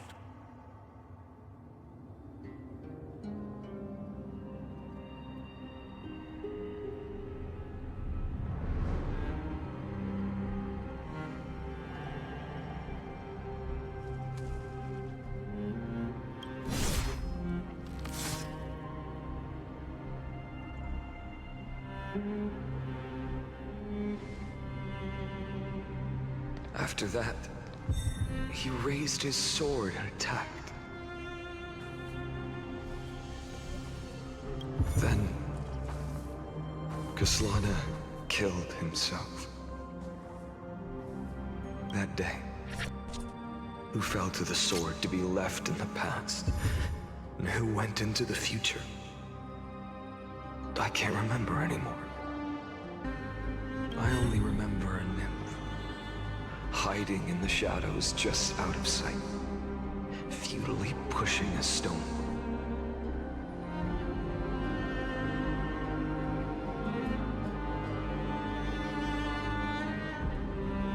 Climb, fall, climb, fall, climb again, and fall.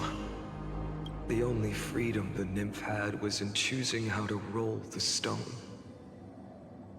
Sometimes fast, sometimes slow.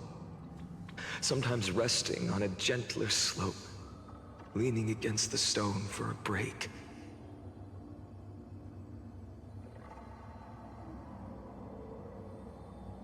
But its choice couldn't change the futility of it all. The stone would always roll back down the slope, and the nymph would always return to the starting point, beginning again.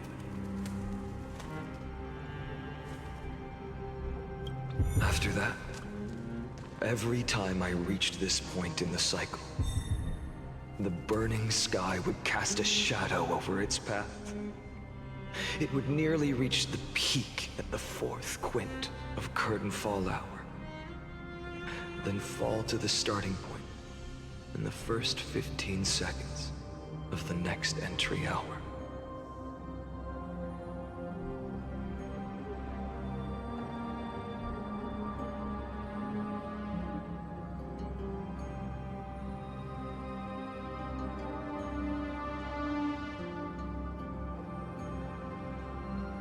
And my efforts in this cycle would dissolve into nothing at the same time.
Absolute nonsense. I thought cycles was the answer you were looking for. No. It's just that the answer came so suddenly. There was no fun in tracing it back to its roots. Eons? Paths? What a load of nonsense. I can't give you an exact explanation of those two concepts either. Enough. I'm just expressing my frustration. Don't you understand? I was already expecting this. The black tide came from beyond the sky.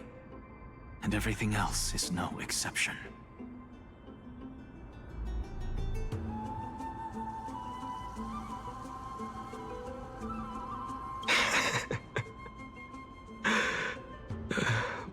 Fate is a strange thing. No matter how the details of history change, the anaxa I know always remains as harsh as ever.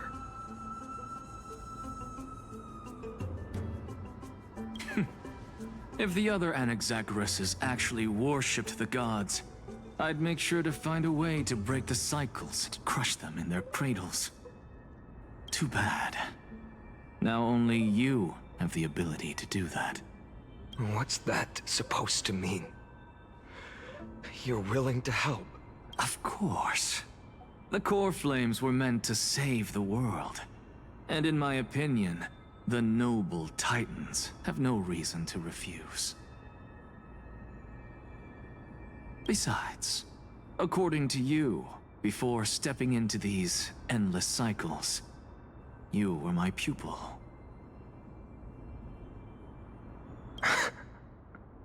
I've already heard the same thing countless times. Enough chit-chat. Let's go. If we run into any other scholars, leave them to me. We've all made preparations for total annihilation. Never thought someone would step in to help.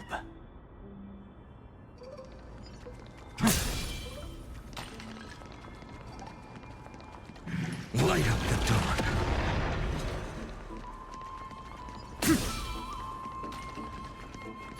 Light up the dawn.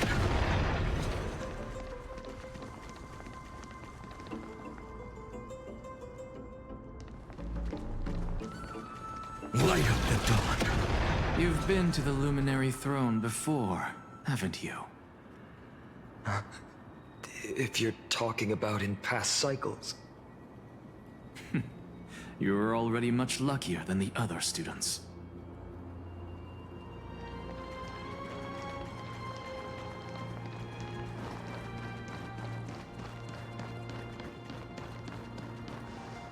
Hold up.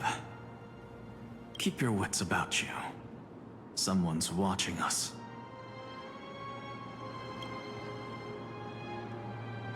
Pretty boy, your eyesight's better than I thought. As for that false god who's been turning the world upside down, it's you, isn't it, white hair?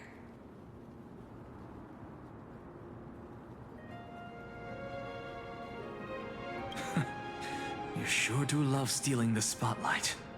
In the name of the Seven Sages, I demand that you immediately step away from the Luminary Throne. This is the sacred ground of reason, and no one may desecrate it. Take my words back to Aglaya. I won't say the same thing twice, Catgirl. Oh my! You won't even call me the demigod of trickery. That is just heartbreaking. I have some words for you, too. First, as one of the most heretical blasphemers in the world, you have no right to lecture me. Second,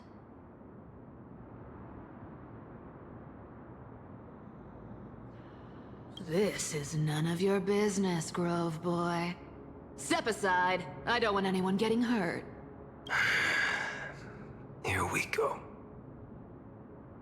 Again. Core flame thieves. You really think you can scare off a sage of the grove with nothing but empty threats? This gloomy little brat's got a sharp tongue. Ooh, not bad, not bad. I kinda like you. As a return favor, I'll feast on Circe's core flame right here. Aw, don't cry now! That was close. I'm out of here.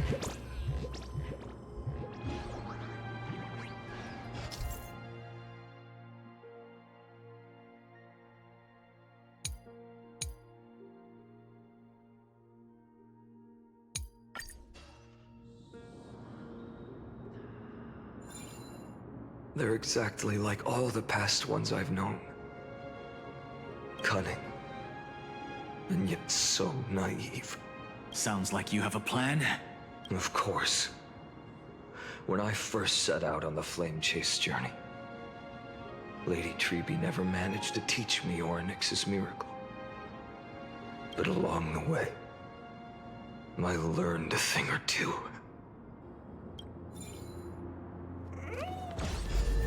Where are you going? I don't know. The Veneration-ist's foolish inventions finally come in handy.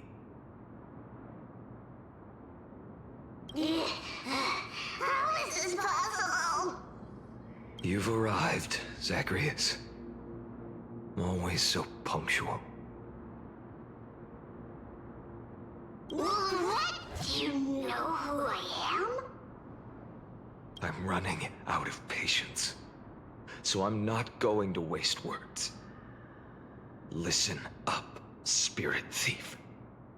Hand over the core flame, and let's pretend we never clashed.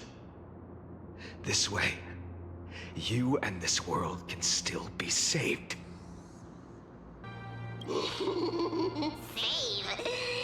sing better than any bard. If you ask me, you're the greatest disaster Amphoreus has ever known.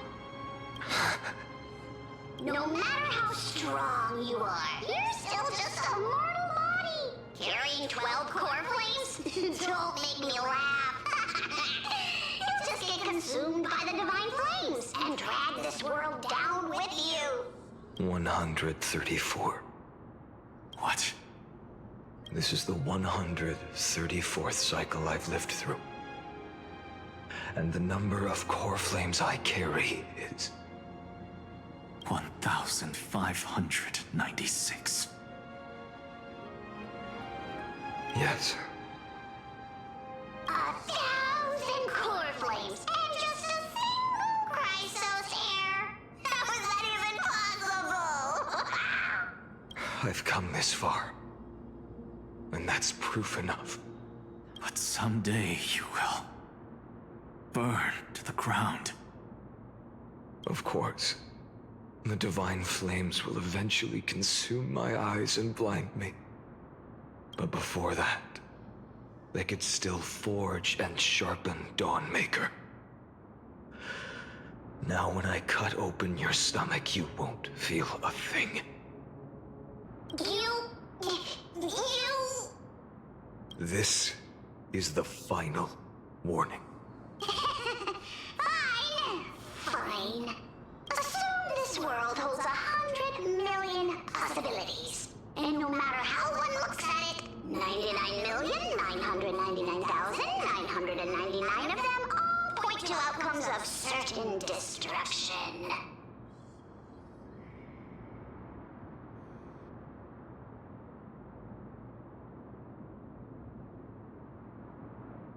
Even so, I'll use my divine power, despised by the people of this world, to achieve that 1 in 100 million possibility. Bartolos! Brat, if you've got the guts, you'll have to first step over my dead body.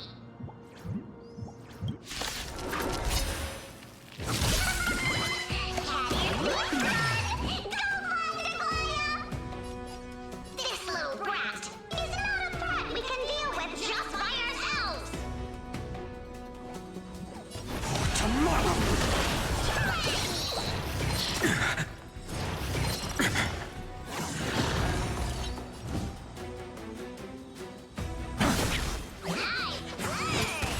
existence is of no consequence. Future will come. I'm fine.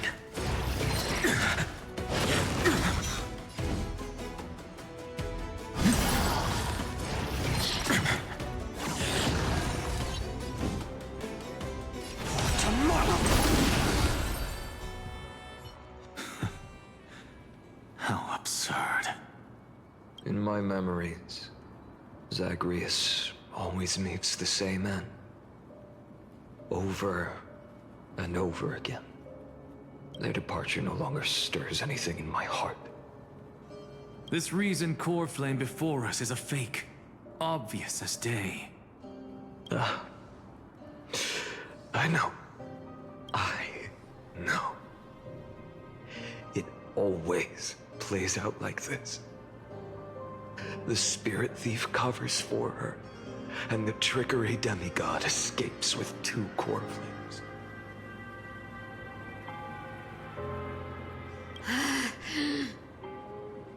And then, driven by defiance or hatred, she decides to stand before me once more. Exactly like the countless past hers I've known. Cunning, yet so naive. Since you've witnessed the same scene play out countless times, tell me, will you carve the trickery core flame from my chest now? That depends on your attitude.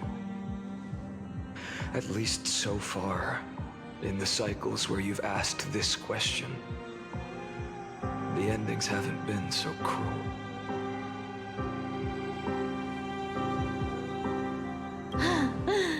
Well, thank you for that. But I also believe that this time, you won't catch up to me. No one can catch up to me. I'm no longer running to escape anymore. Whether you believe me or not, I'll still tell you this. You've made the wrong decision. All right, then. We'll see. Silence. This is new. One-eyed boy. What are you trying to pull now? Go, Cythera. Give us some time in private. This isn't for her, but for you. You've walked too far down this path. It's time to discuss a possibility. Maybe the road you're walking is not one of salvation, but one that will simply drag the world into the flames.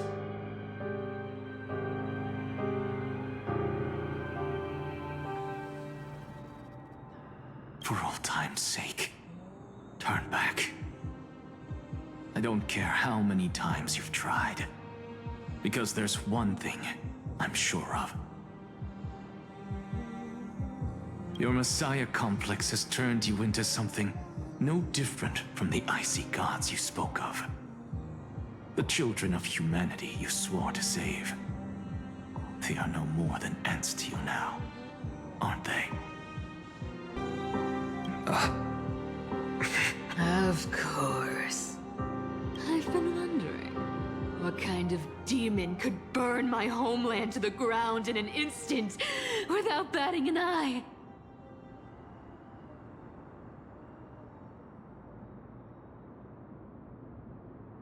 Now I have the answer. It turns out that fiery demon has been fantasizing of becoming this world's deliverer. I don't want to argue anymore. No matter what I say, the outcome won't change. Make your biggest effort to resist, or accept fate, and hand over the core flame to me.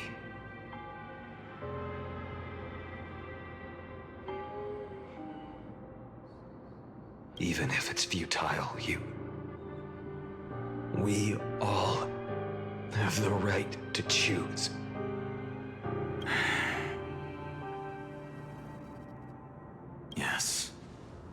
Even if it is futile, and the world is just a divine joke. When I walk into the destruction ridden by the gods, with my own 2 legs, you will witness. Even the smallest footnote still leaves a mark in this story. And so, at the end of the 134th cycle, the Traveler and the Scholar fulfilled their fates once again. Or perhaps it wasn't just they who fulfilled their fates. I can't quite remember all this. In the endless darkness, for no reason, a voice always lingered by my ear. Losses are a constant on the flame chase journey, among which even life itself holds little value. Reduced to ashes. Such a familiar end. It happens in every journey. Always the same.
You don't look so good, Deliverer.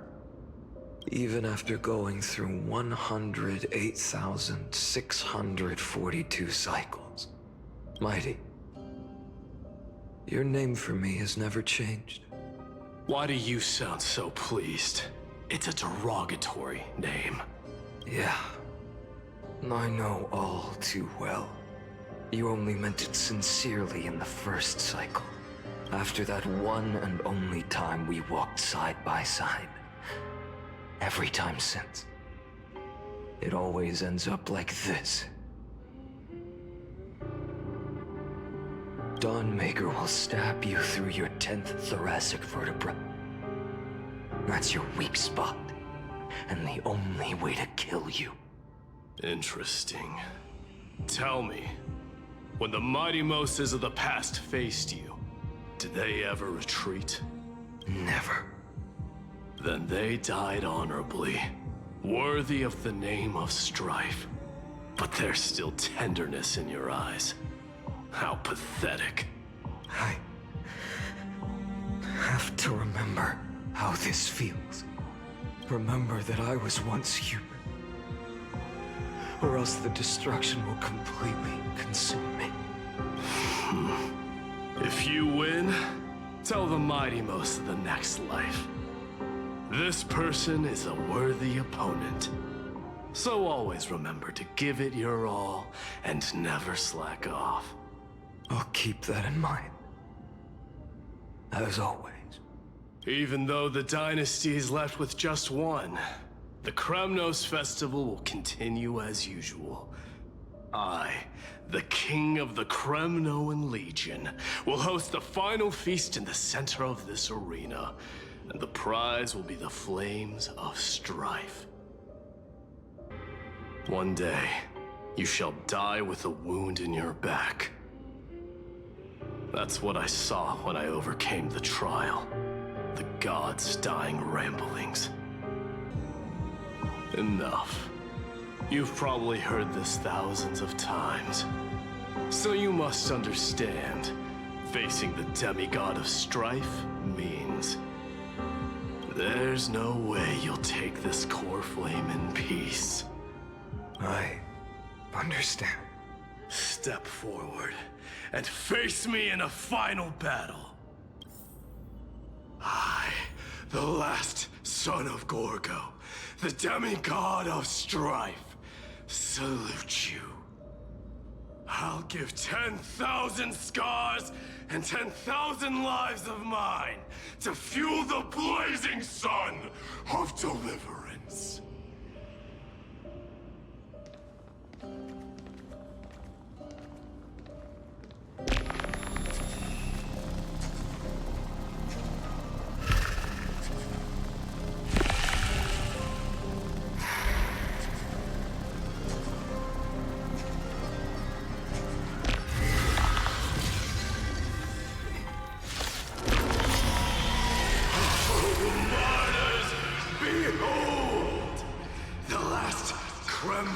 Festival has begun.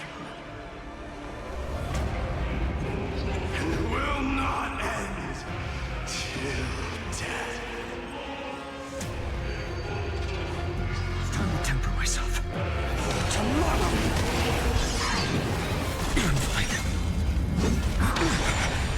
Conquer this world, or be conquered by me. As you wish.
Let strife decide the outcome.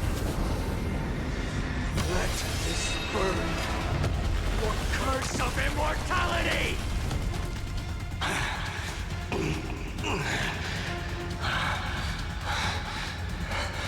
Well fought.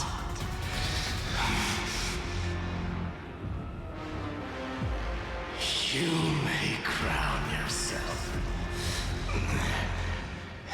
My blood. In your next life, I shall once again block your path. Deliverer, I wish you eternal victory. The 108,642nd core flame of strife fell into the fire. Yet the shadows of the black tide still loom, and pain and despair spread across distant lands. The blaze was still not enough. It had to be fed, even if it meant burning this body to ash.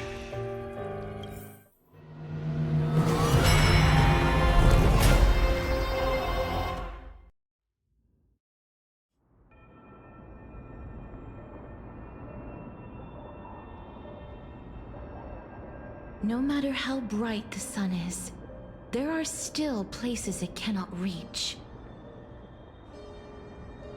Moreover, the sun you bear is both cold and blinding.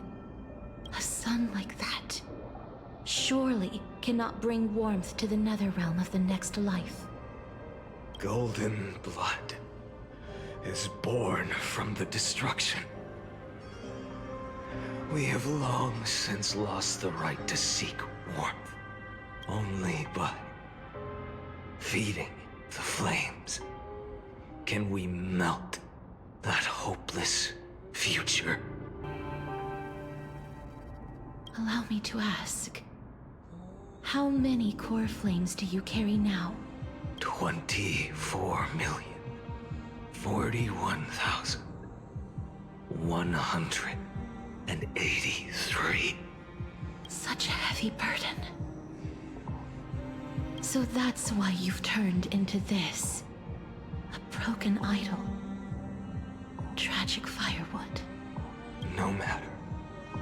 I will bear this burden as long as you hand over the core flame of death. I must refuse. As the demigod of death, I cannot watch you walk into a fate more cruel than death.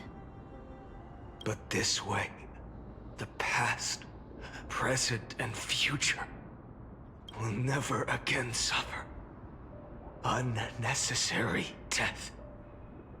Unnecessary death. Indeed, you are not the Phainon I know. Please turn back. Don't let that absurd and unjust fate of yours come to pass. This way, at least my realm can still become the fragrant bed where you fall asleep.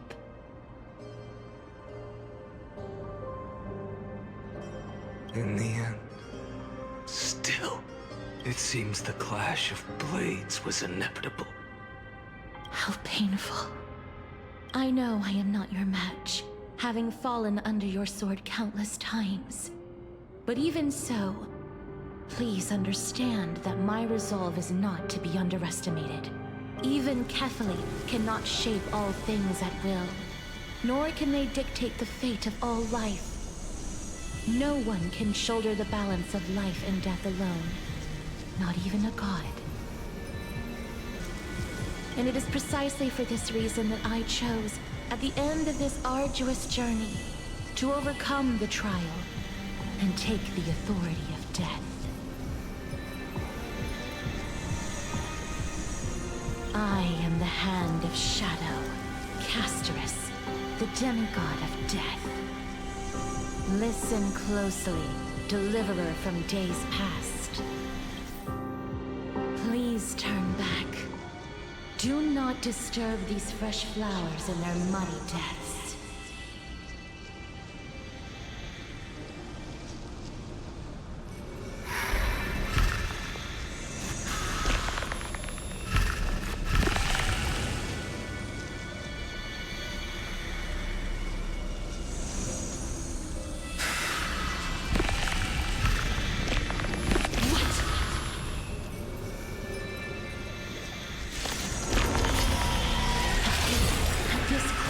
Of life and death, the giant dragon is but a shattered shell. Yet I will still fight, defending what hope remains.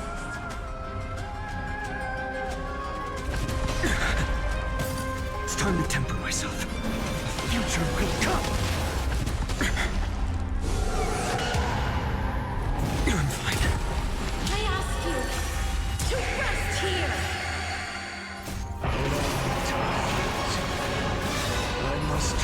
transform my soul into a raging fire. Must burn that idol of destruction to the ground. Hail the new dawn!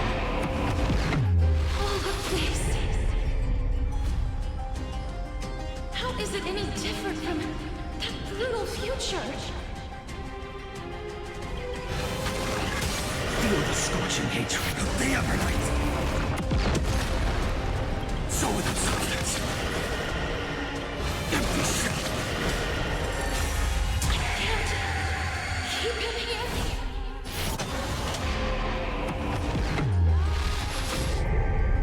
So without substance. All stars burn to ash. Shatter the cage. Even if I can't win, I must try. Let this be a tribute to your million struggles. But Wake up, lost one. See that the firelight in the darkness is not.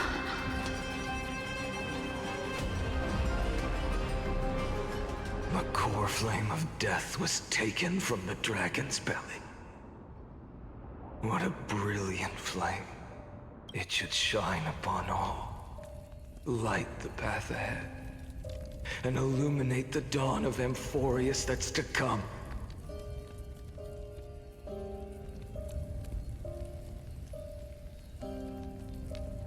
$2,003,432 cycles. 24,041,184 core flames. As if even the deepest abyss of primordial chaos could be burned away.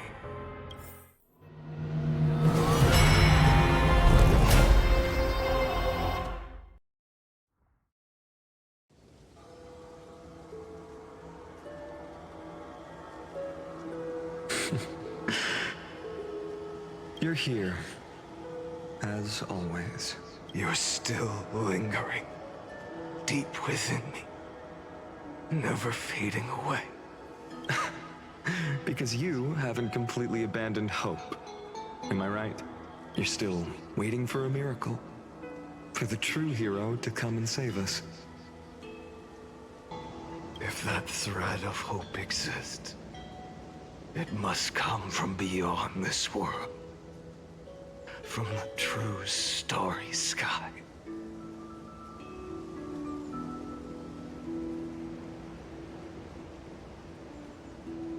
But if it's just a traveler with no connection to Amphoreus, they may not understand our struggles, nor be willing to join this fight.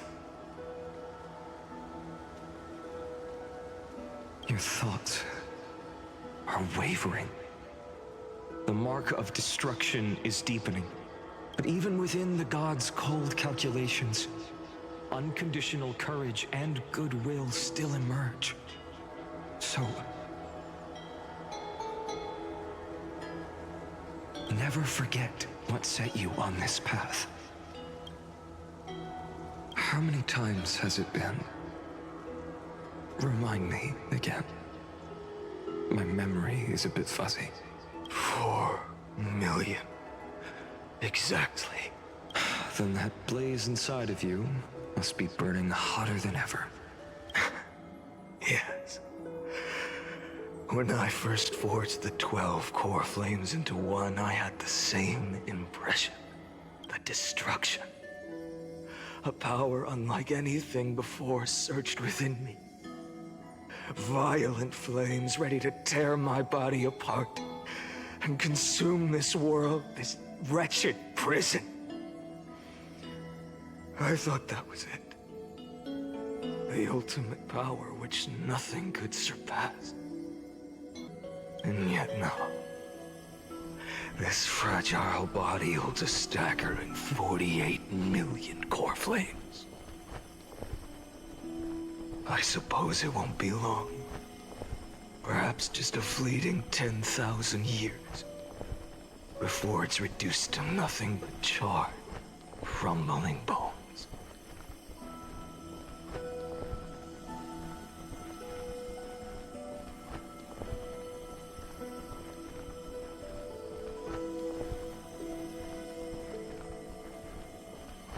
And when that happens, your long struggle will finally come to an end.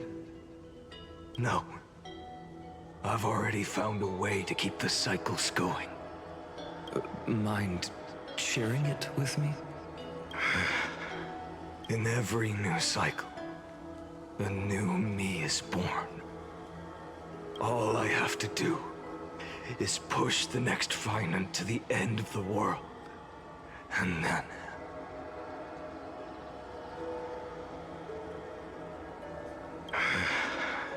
then he'll kill me. Shatter this body. Take my flames, my memories, and carry on the path I started. Bold plan, but risky. What if, one day, the next you refuses to follow the same path? How can you ensure the continuation of the cycles? If it were Professor Anaxa or Aglaya in my place, maybe they'd come up with something smarter. Unfortunately, I don't have a backup plan. I have no choice but to bet everything on the next Phainon. And trust that he makes the same choice I did. But even in this wretched prison, luck is still sometimes on my side. Because I never forget what set me on this path. Wait, you mean... Ever since I committed to this plan, not once, in millions of cycles, has there ever been an exception.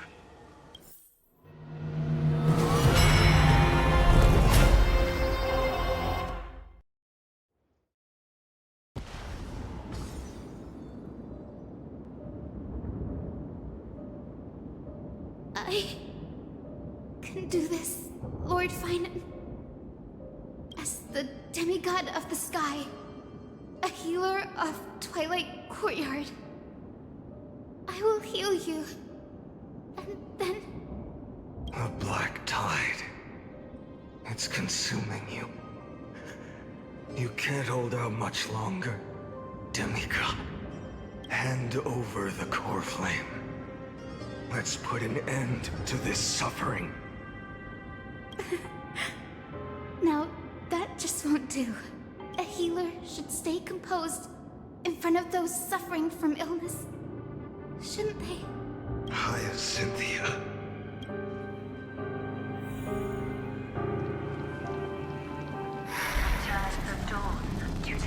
I swear, the raging fire. your deaths won't be in vain. Just as they have never been. Bring tomorrow to this world. Let the sun rise. Finish the sun's work. It's the recompense. I believe in you. You are the Chrysos heir of world-bearing. The one who can lead us. Lead this world. It's just... I don't understand. Within the sun upon your shoulders, the part of that warmth that should come from you, from an ordinary person, it's so faint. My humanity is indeed just a flicker, compared to the blazing fire of divinity. Even so, don't cast it away. I never have. I have kept everyone's wishes close to my heart. Even though the divine fire burns so fiercely that every time I return to the start, it devours me in an instant. Each cycle, it's your wishes that guide me to the end. That pass the flames to the next me. Over and over and over again. So, you're not just a lone spark in the dark. You're a pyre built from the bones of all the selves you've left behind.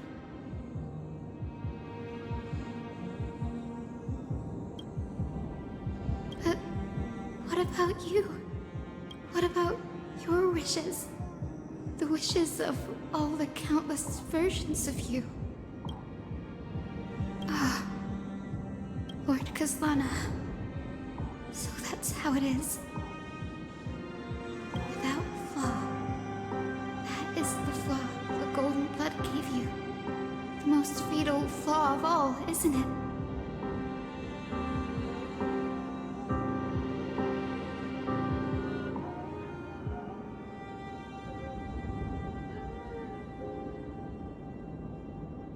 The moment you took the world upon your shoulders without hesitation, you lost the chance to ever be yourself.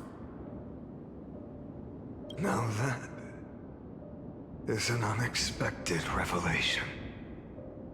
And I suppose that makes me the perfect fuel for the flame of deliverance, doesn't it?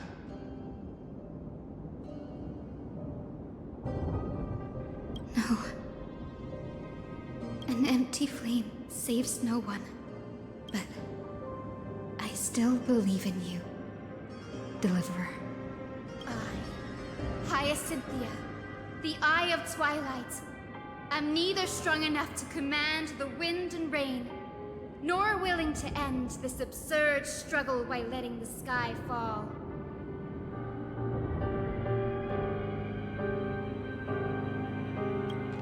The only thing I can do is become one with the sky itself.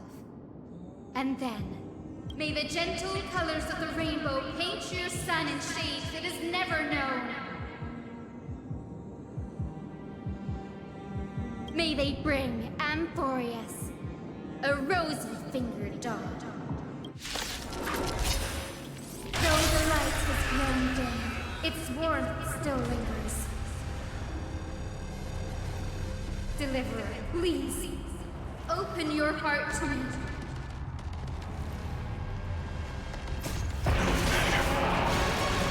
Let this blazing sun fill the sky with golden fire. Tear the sky!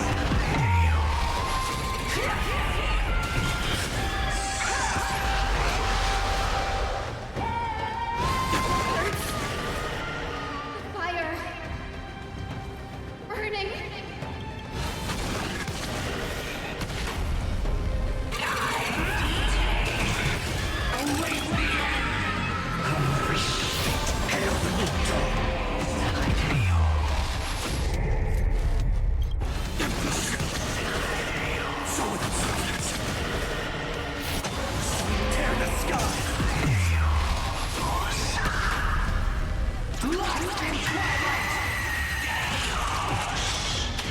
Let the sky merge with all this world's suffering.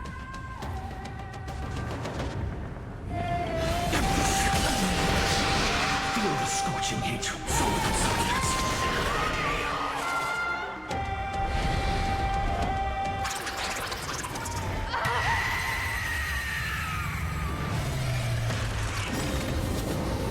Farewell, Hyacinthia.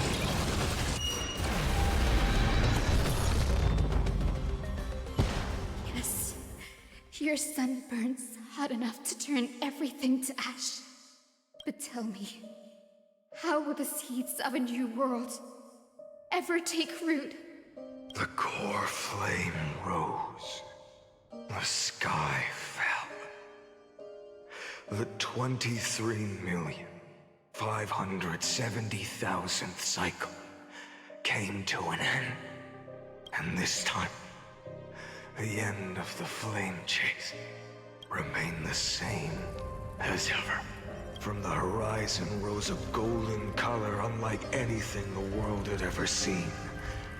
So pure it consumed all in its path.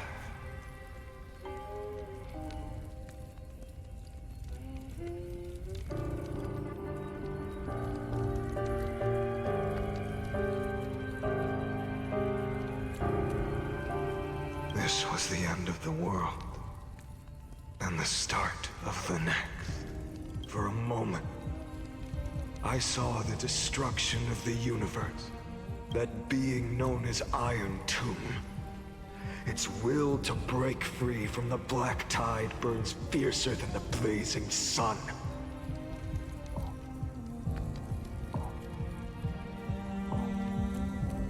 Is this Amphoreus' wrath? If its choice has already been made, if fate is set in stone, I will still never yield to it. 23,570,000 cycles. 282,840,000 core flames. No more chasing is needed. And now, I am the fire at the end of the long night. The flame chase isn't some quiet walk through a sea of flowers. It's a revolution. An all-consuming transformation. And if destruction is the only way, then let me be the one to step across the ashes of the old world and burn endlessly. Until another dawn rises on the distant horizon, bringing the true dawn to Amphoreus.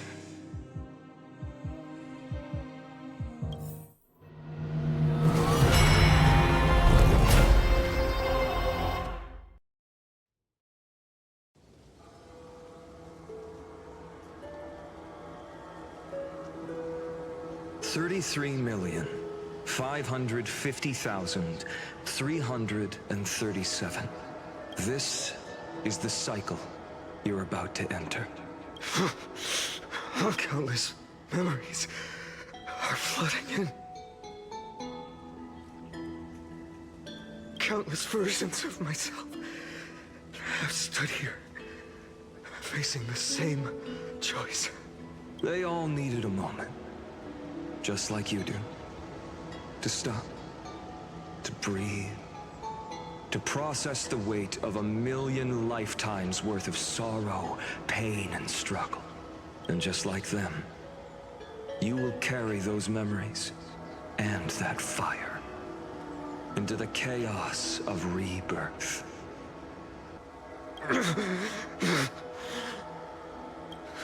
I must go. And bear this burden. I must say goodbye to you. And then fight the destruction.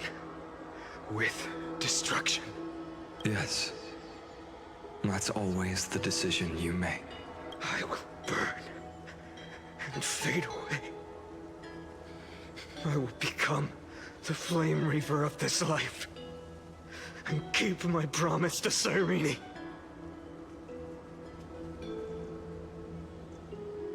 I will kill gods and comrades alike, and steal the core flames.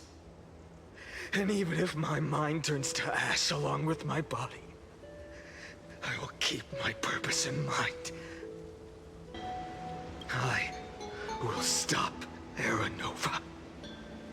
I will find the next me, and make him carry on this futile endeavor of 30 million lifetimes.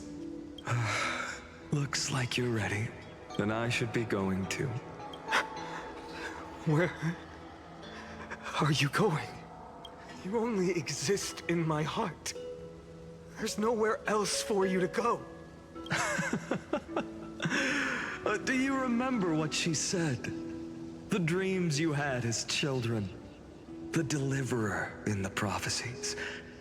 A real, living, breathing person. You finally found him.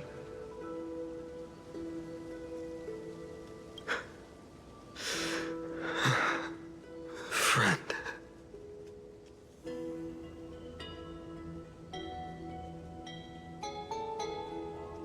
I see. You were there all along. I'm sorry. I was supposed to send you home. This is my flame chase journey. You were never meant to be a part of it.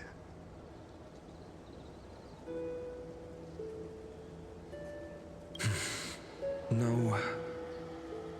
You know the truth. If Irontomb is born from Amphoreus' fate, then it will bring ruin to the worlds beyond the sky. And all these countless lifetimes you've spent, it's all been for the sake of defying that end, hasn't it?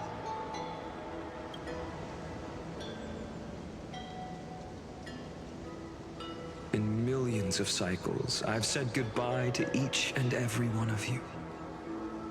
Yet nothing ever changes. Each time we speak, our words grow fewer. Your fire burns hotter, and you're getting closer to becoming pure rage. A vessel of hatred. I never had a choice. I understand. If you are to keep the worst fate from unfolding, this is the only path.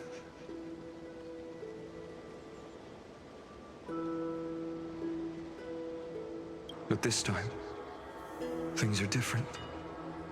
Your persistence has shifted the tide. On the horizon, I see it. Faint but undeniable. The shape of dawn, breaking through the eternal night.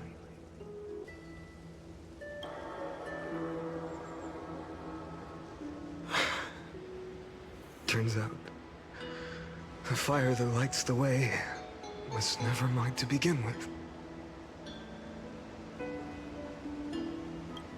Do you remember, in that first timeline, you and Mydei stood before the scales of justice, locked in a duel? Each of you weighing what you held dearest.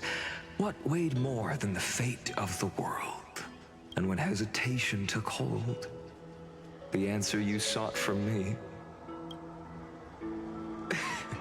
What am I saying? I am you. Even if you buried me deep and chose another path, that fact never changed. Then let's try again. When you stood before the scales in hesitation, the answer you found in your own heart, do you still remember it?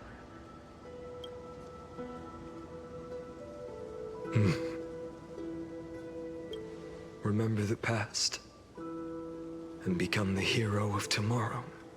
What weighs more than the fate of the world is the resolve to shoulder an immutable past and carry it into the future.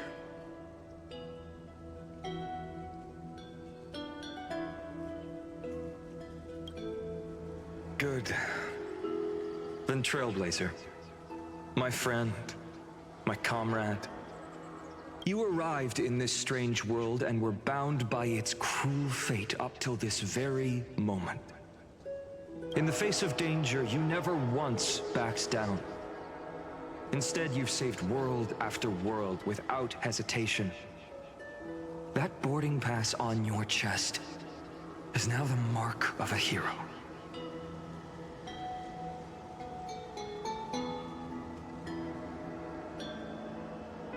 If I choose to step through that door and embrace an end fitting of the destruction, let this sun forged from millions and millions of core flames burn me up along with the god of destruction and their minions. Then the world we leave behind, this world, my home, where hope still lingers, will you take on everything we've carried? Return to the beginning one last time, Stop the birth of Irontomb, save the world we love, and rewrite its doomed fate.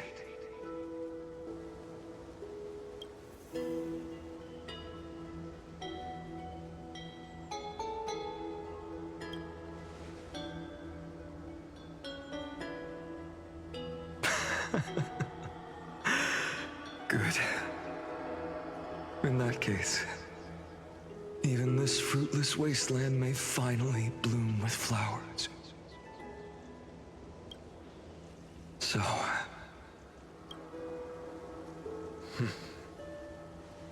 if he takes on the weight of the whole world, I'll be able to walk further down the path of deliverance than a fire that only knows how to burn.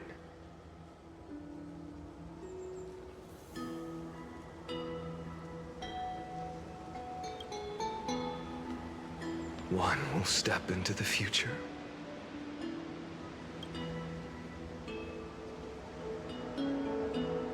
One will remain in the past.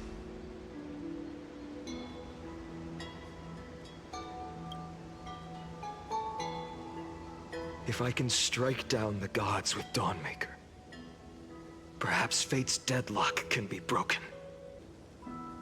And if you can stop Irontomb from ever being born, then these 30 million cycles will have not been in vain.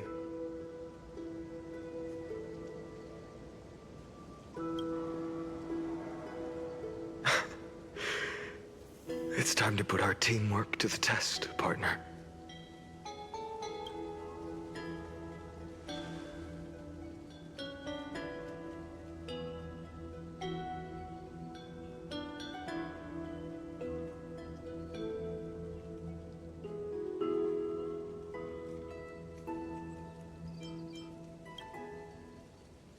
Thank you for all you've done already, friend.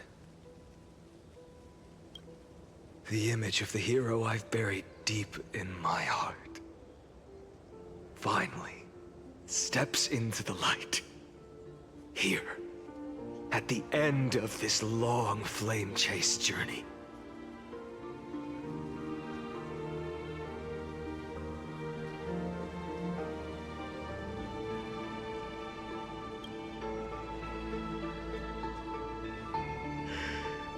Cyrene. A page never seen before has just been turned. Lend me the power of time, and send this hero back to the origin of time. Back to your side.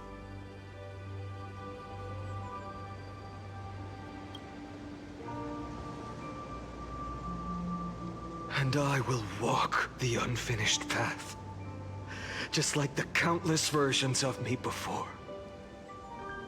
Unwavering as always.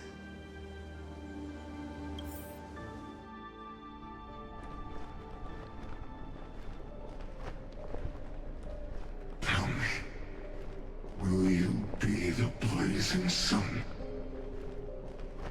Even if all of you burns to ash.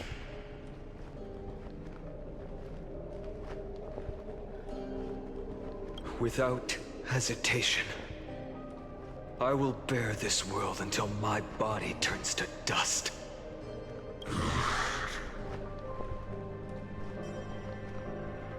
Remember this moment. Remember your friends who never lived to see the world's end. Remember their final wishes. And let the purest rage in your heart rise out of those wishes. Let it consume you, fuel you, until it burns away the false sky above. Fine. If I can defy fate, then in the name of world-bearing, I promise you, Catholi will never forget this. Take it. Everything I bear. Keep on burning. As long as we are never extinct. yours. The flame chase will not end.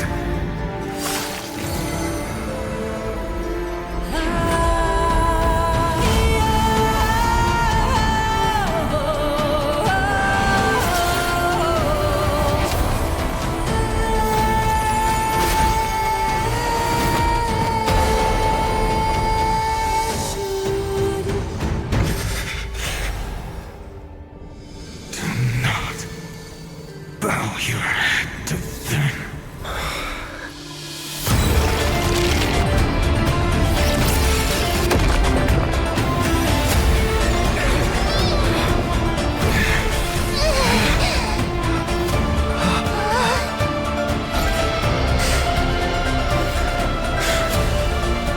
Take it, Trailblazer. May this blood be like gold, and never tarnish.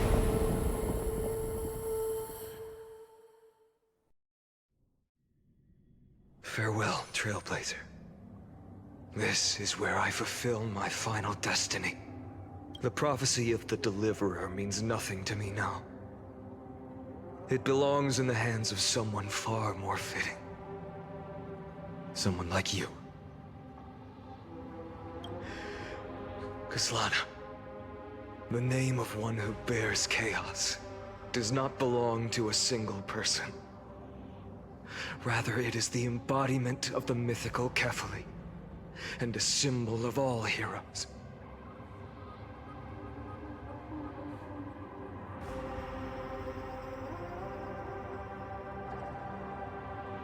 As the prophecy foretold, you will bear the blazing sun until the pale dawn breaks. May the name accompany you in my place, in the epic you write with your own hands.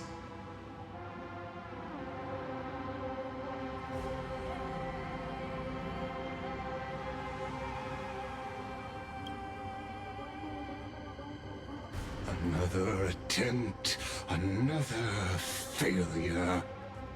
I won't remind you how many times you've reached the end of history.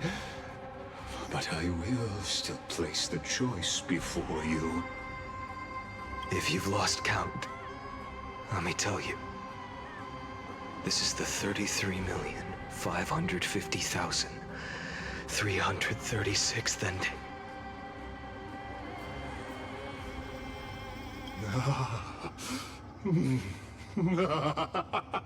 A perfect number. How poetic. You and I both know the truth. In all these millions of futile endeavors, Amphoreus has never changed. If the outcome is inevitable, then why not silence your Cyrene rage and embrace your fate with dignity?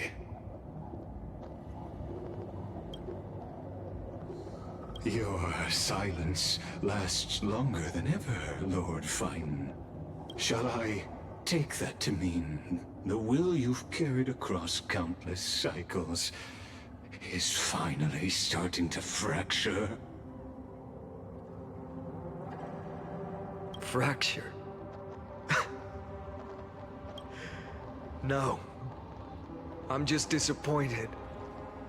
I've retrieved memories from 30 million past lives, and I remember every conversation before every choice here. And yet, even after all this time, your arguments remain the same. Repetitive. Uninspired. If you had any hope of breaking me, you should have spent those endless cycles refining your rhetoric. You had infinite chances to sway me into the future you want. And yet here we are. The score, 33,550,336 to 0. So tell me, Lygus, who's the real loser here? How unfortunate. This was never a fair game. I have all the time and patience in the world. I can wait for you at the end of history another billion times, and another billion after that. But you will never escape this cage. You can claim victory of the spirit if you wish, but we both know the moment that score shifts from 0 to 1. That is the moment I shall sound the paean of Era Nova.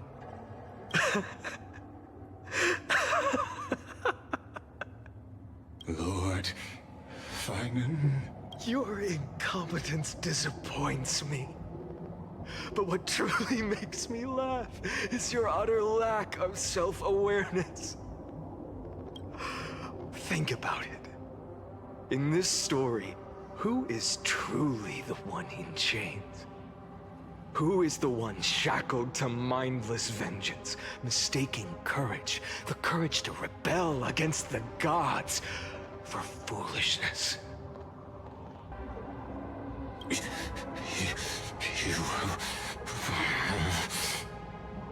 Perhaps you're right. Maybe I should have tired of this futile struggle long ago. But even so, I will never accept the mercy of your release.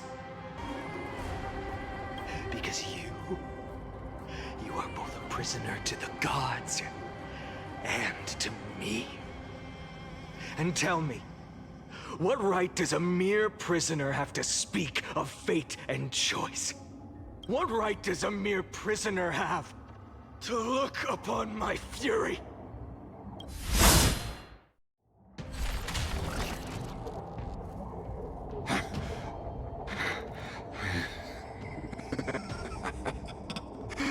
You know this is pointless. You can't kill me. Of course not.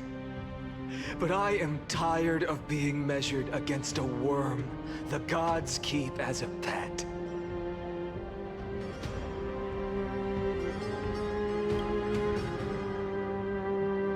Listen well, creator of destruction. This cry comes from all your abandoned creations.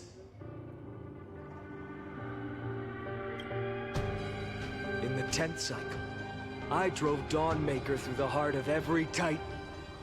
Golden blood ran down my fingers, divine fire seared through my nerves, nearly breaking my will. But I endured. In the 10,000th cycle, my former comrades had all become my enemies. The endless slaughter dulled my senses to pain. The painful emptiness almost swallowed me, forcing me to stop fighting.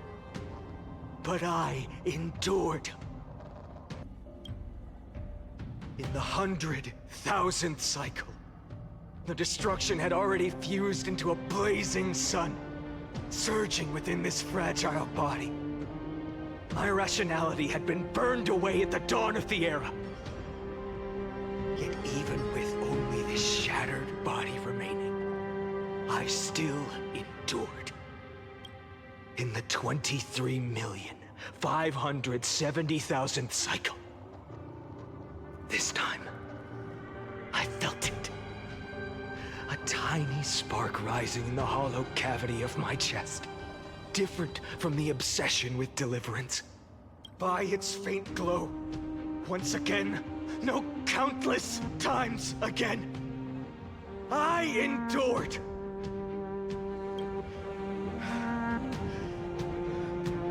Now, a sun is about to fall. Ready to incinerate this absurd space-time dimension in an instant.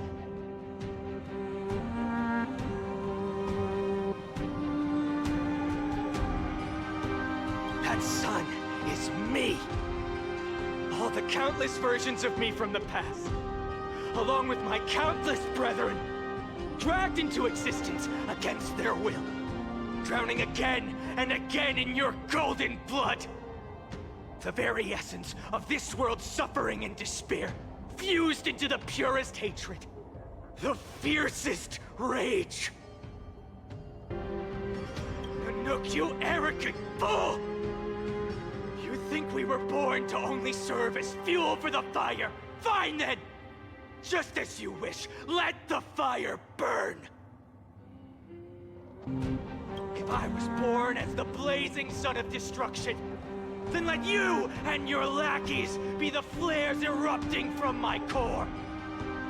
And let this rage, burning futilely for 30 million epochs, engulf everything! And grant you a dawn where all stars burn to ash!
Are you ready, Nanook? I've brought you destruction!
The glass that shattered, reaching through the darkness, voices trailing fires, the echo of desires, a world of silence, sounds of desperation, phantoms in the shadow, soft waiting.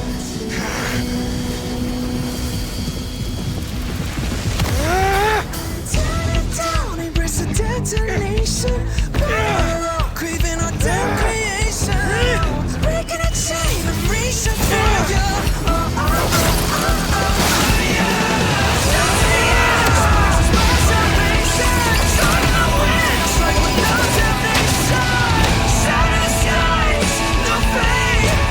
Yeah!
My wish? My wish is to fulfill everyone else's wishes.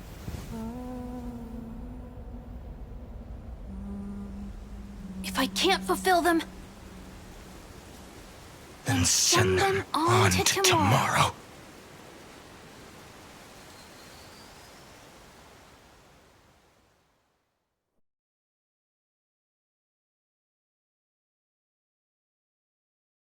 Your heart harbors wrath. You yearn to destroy everything. You bore the gaze of an Aeon and lived. You have stepped onto destruction's path. It is born at the end of every path that the possibility of new paths being born is ended. It burns away all in the cosmos who rule, that the rules of the cosmos be destroyed. Irontomb is your name. The Lord Ravager to destroy the erudition.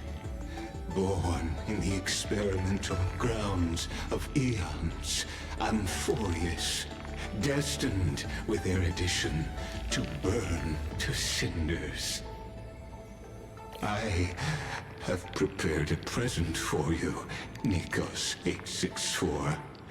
It is a wrath called Phainon. From the beginning of the experiment, there were 12 sets of factors incorporated into the calculations. After endless simulations, only this one rose above the rest.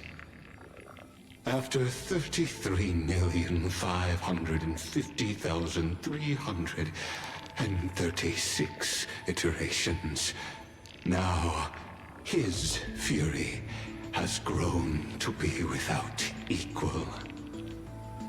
This is a matter of considerable interest to me. This pure hatred is the final root of the equation. But there is another variable, the nameless from beyond the sky. Also a pathstrider of destruction.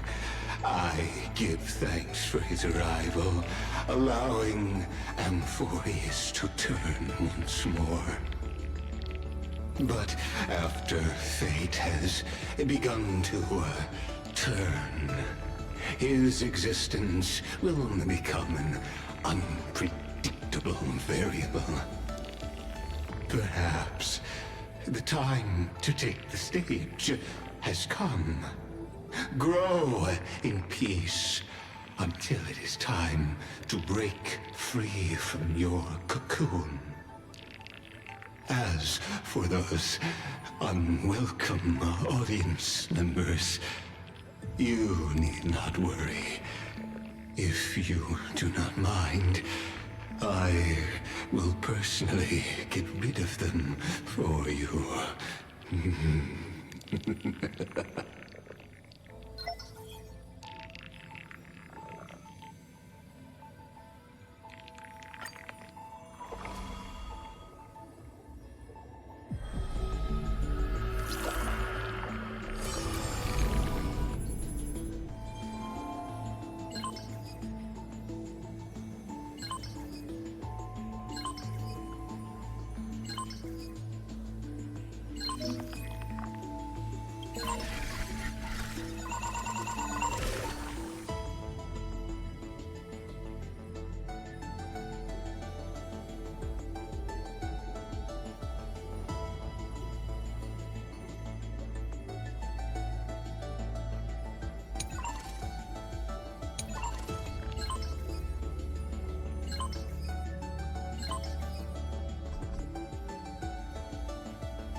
Wake up!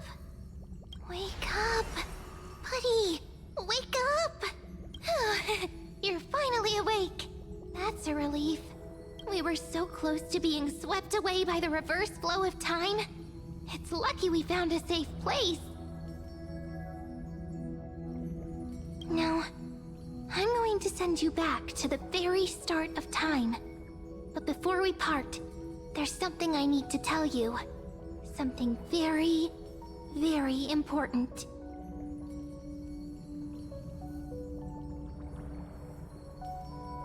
That's right! At this very moment, my memories are finally whole.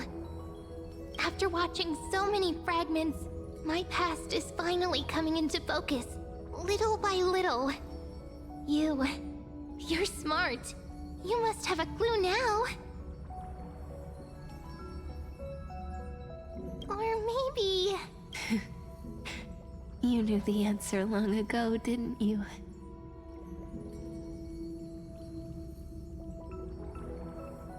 Not surprised at all, huh? That's because I'm simple at heart. No matter what form I take, I've always been true to myself.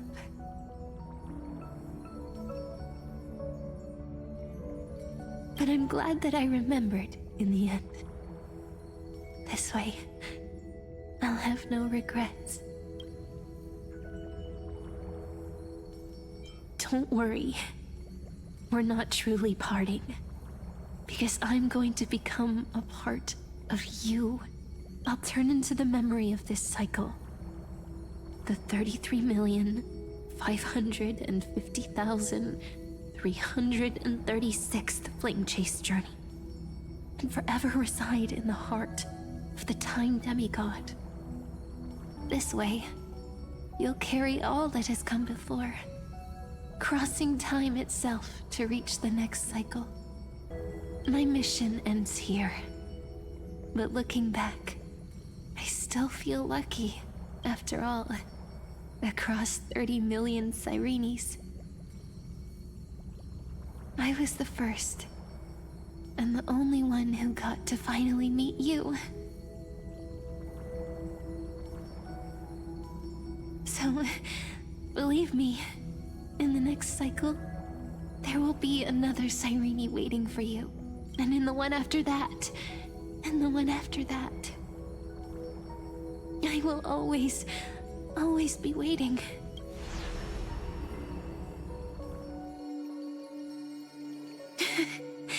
Saying all that, I can finally fade away in peace and become part of you. Without even realizing it, we'd already taken a wonderful journey together, all the way to the world's end.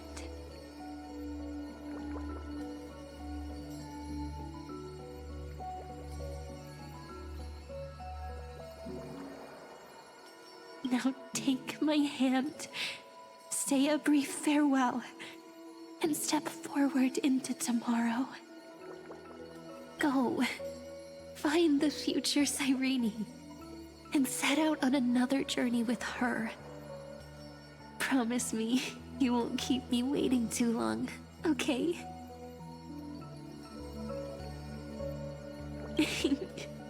No need to say it out loud. This is enough for me. It's time to go, my dear friend. May your trailblazing journey always be accompanied by a cool breeze and rippling waves.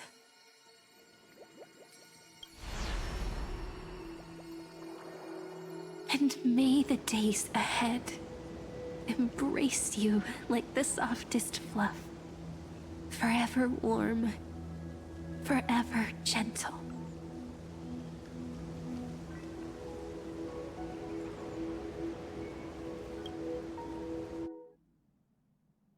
Now, let's turn to the next page. A page that exists because of you.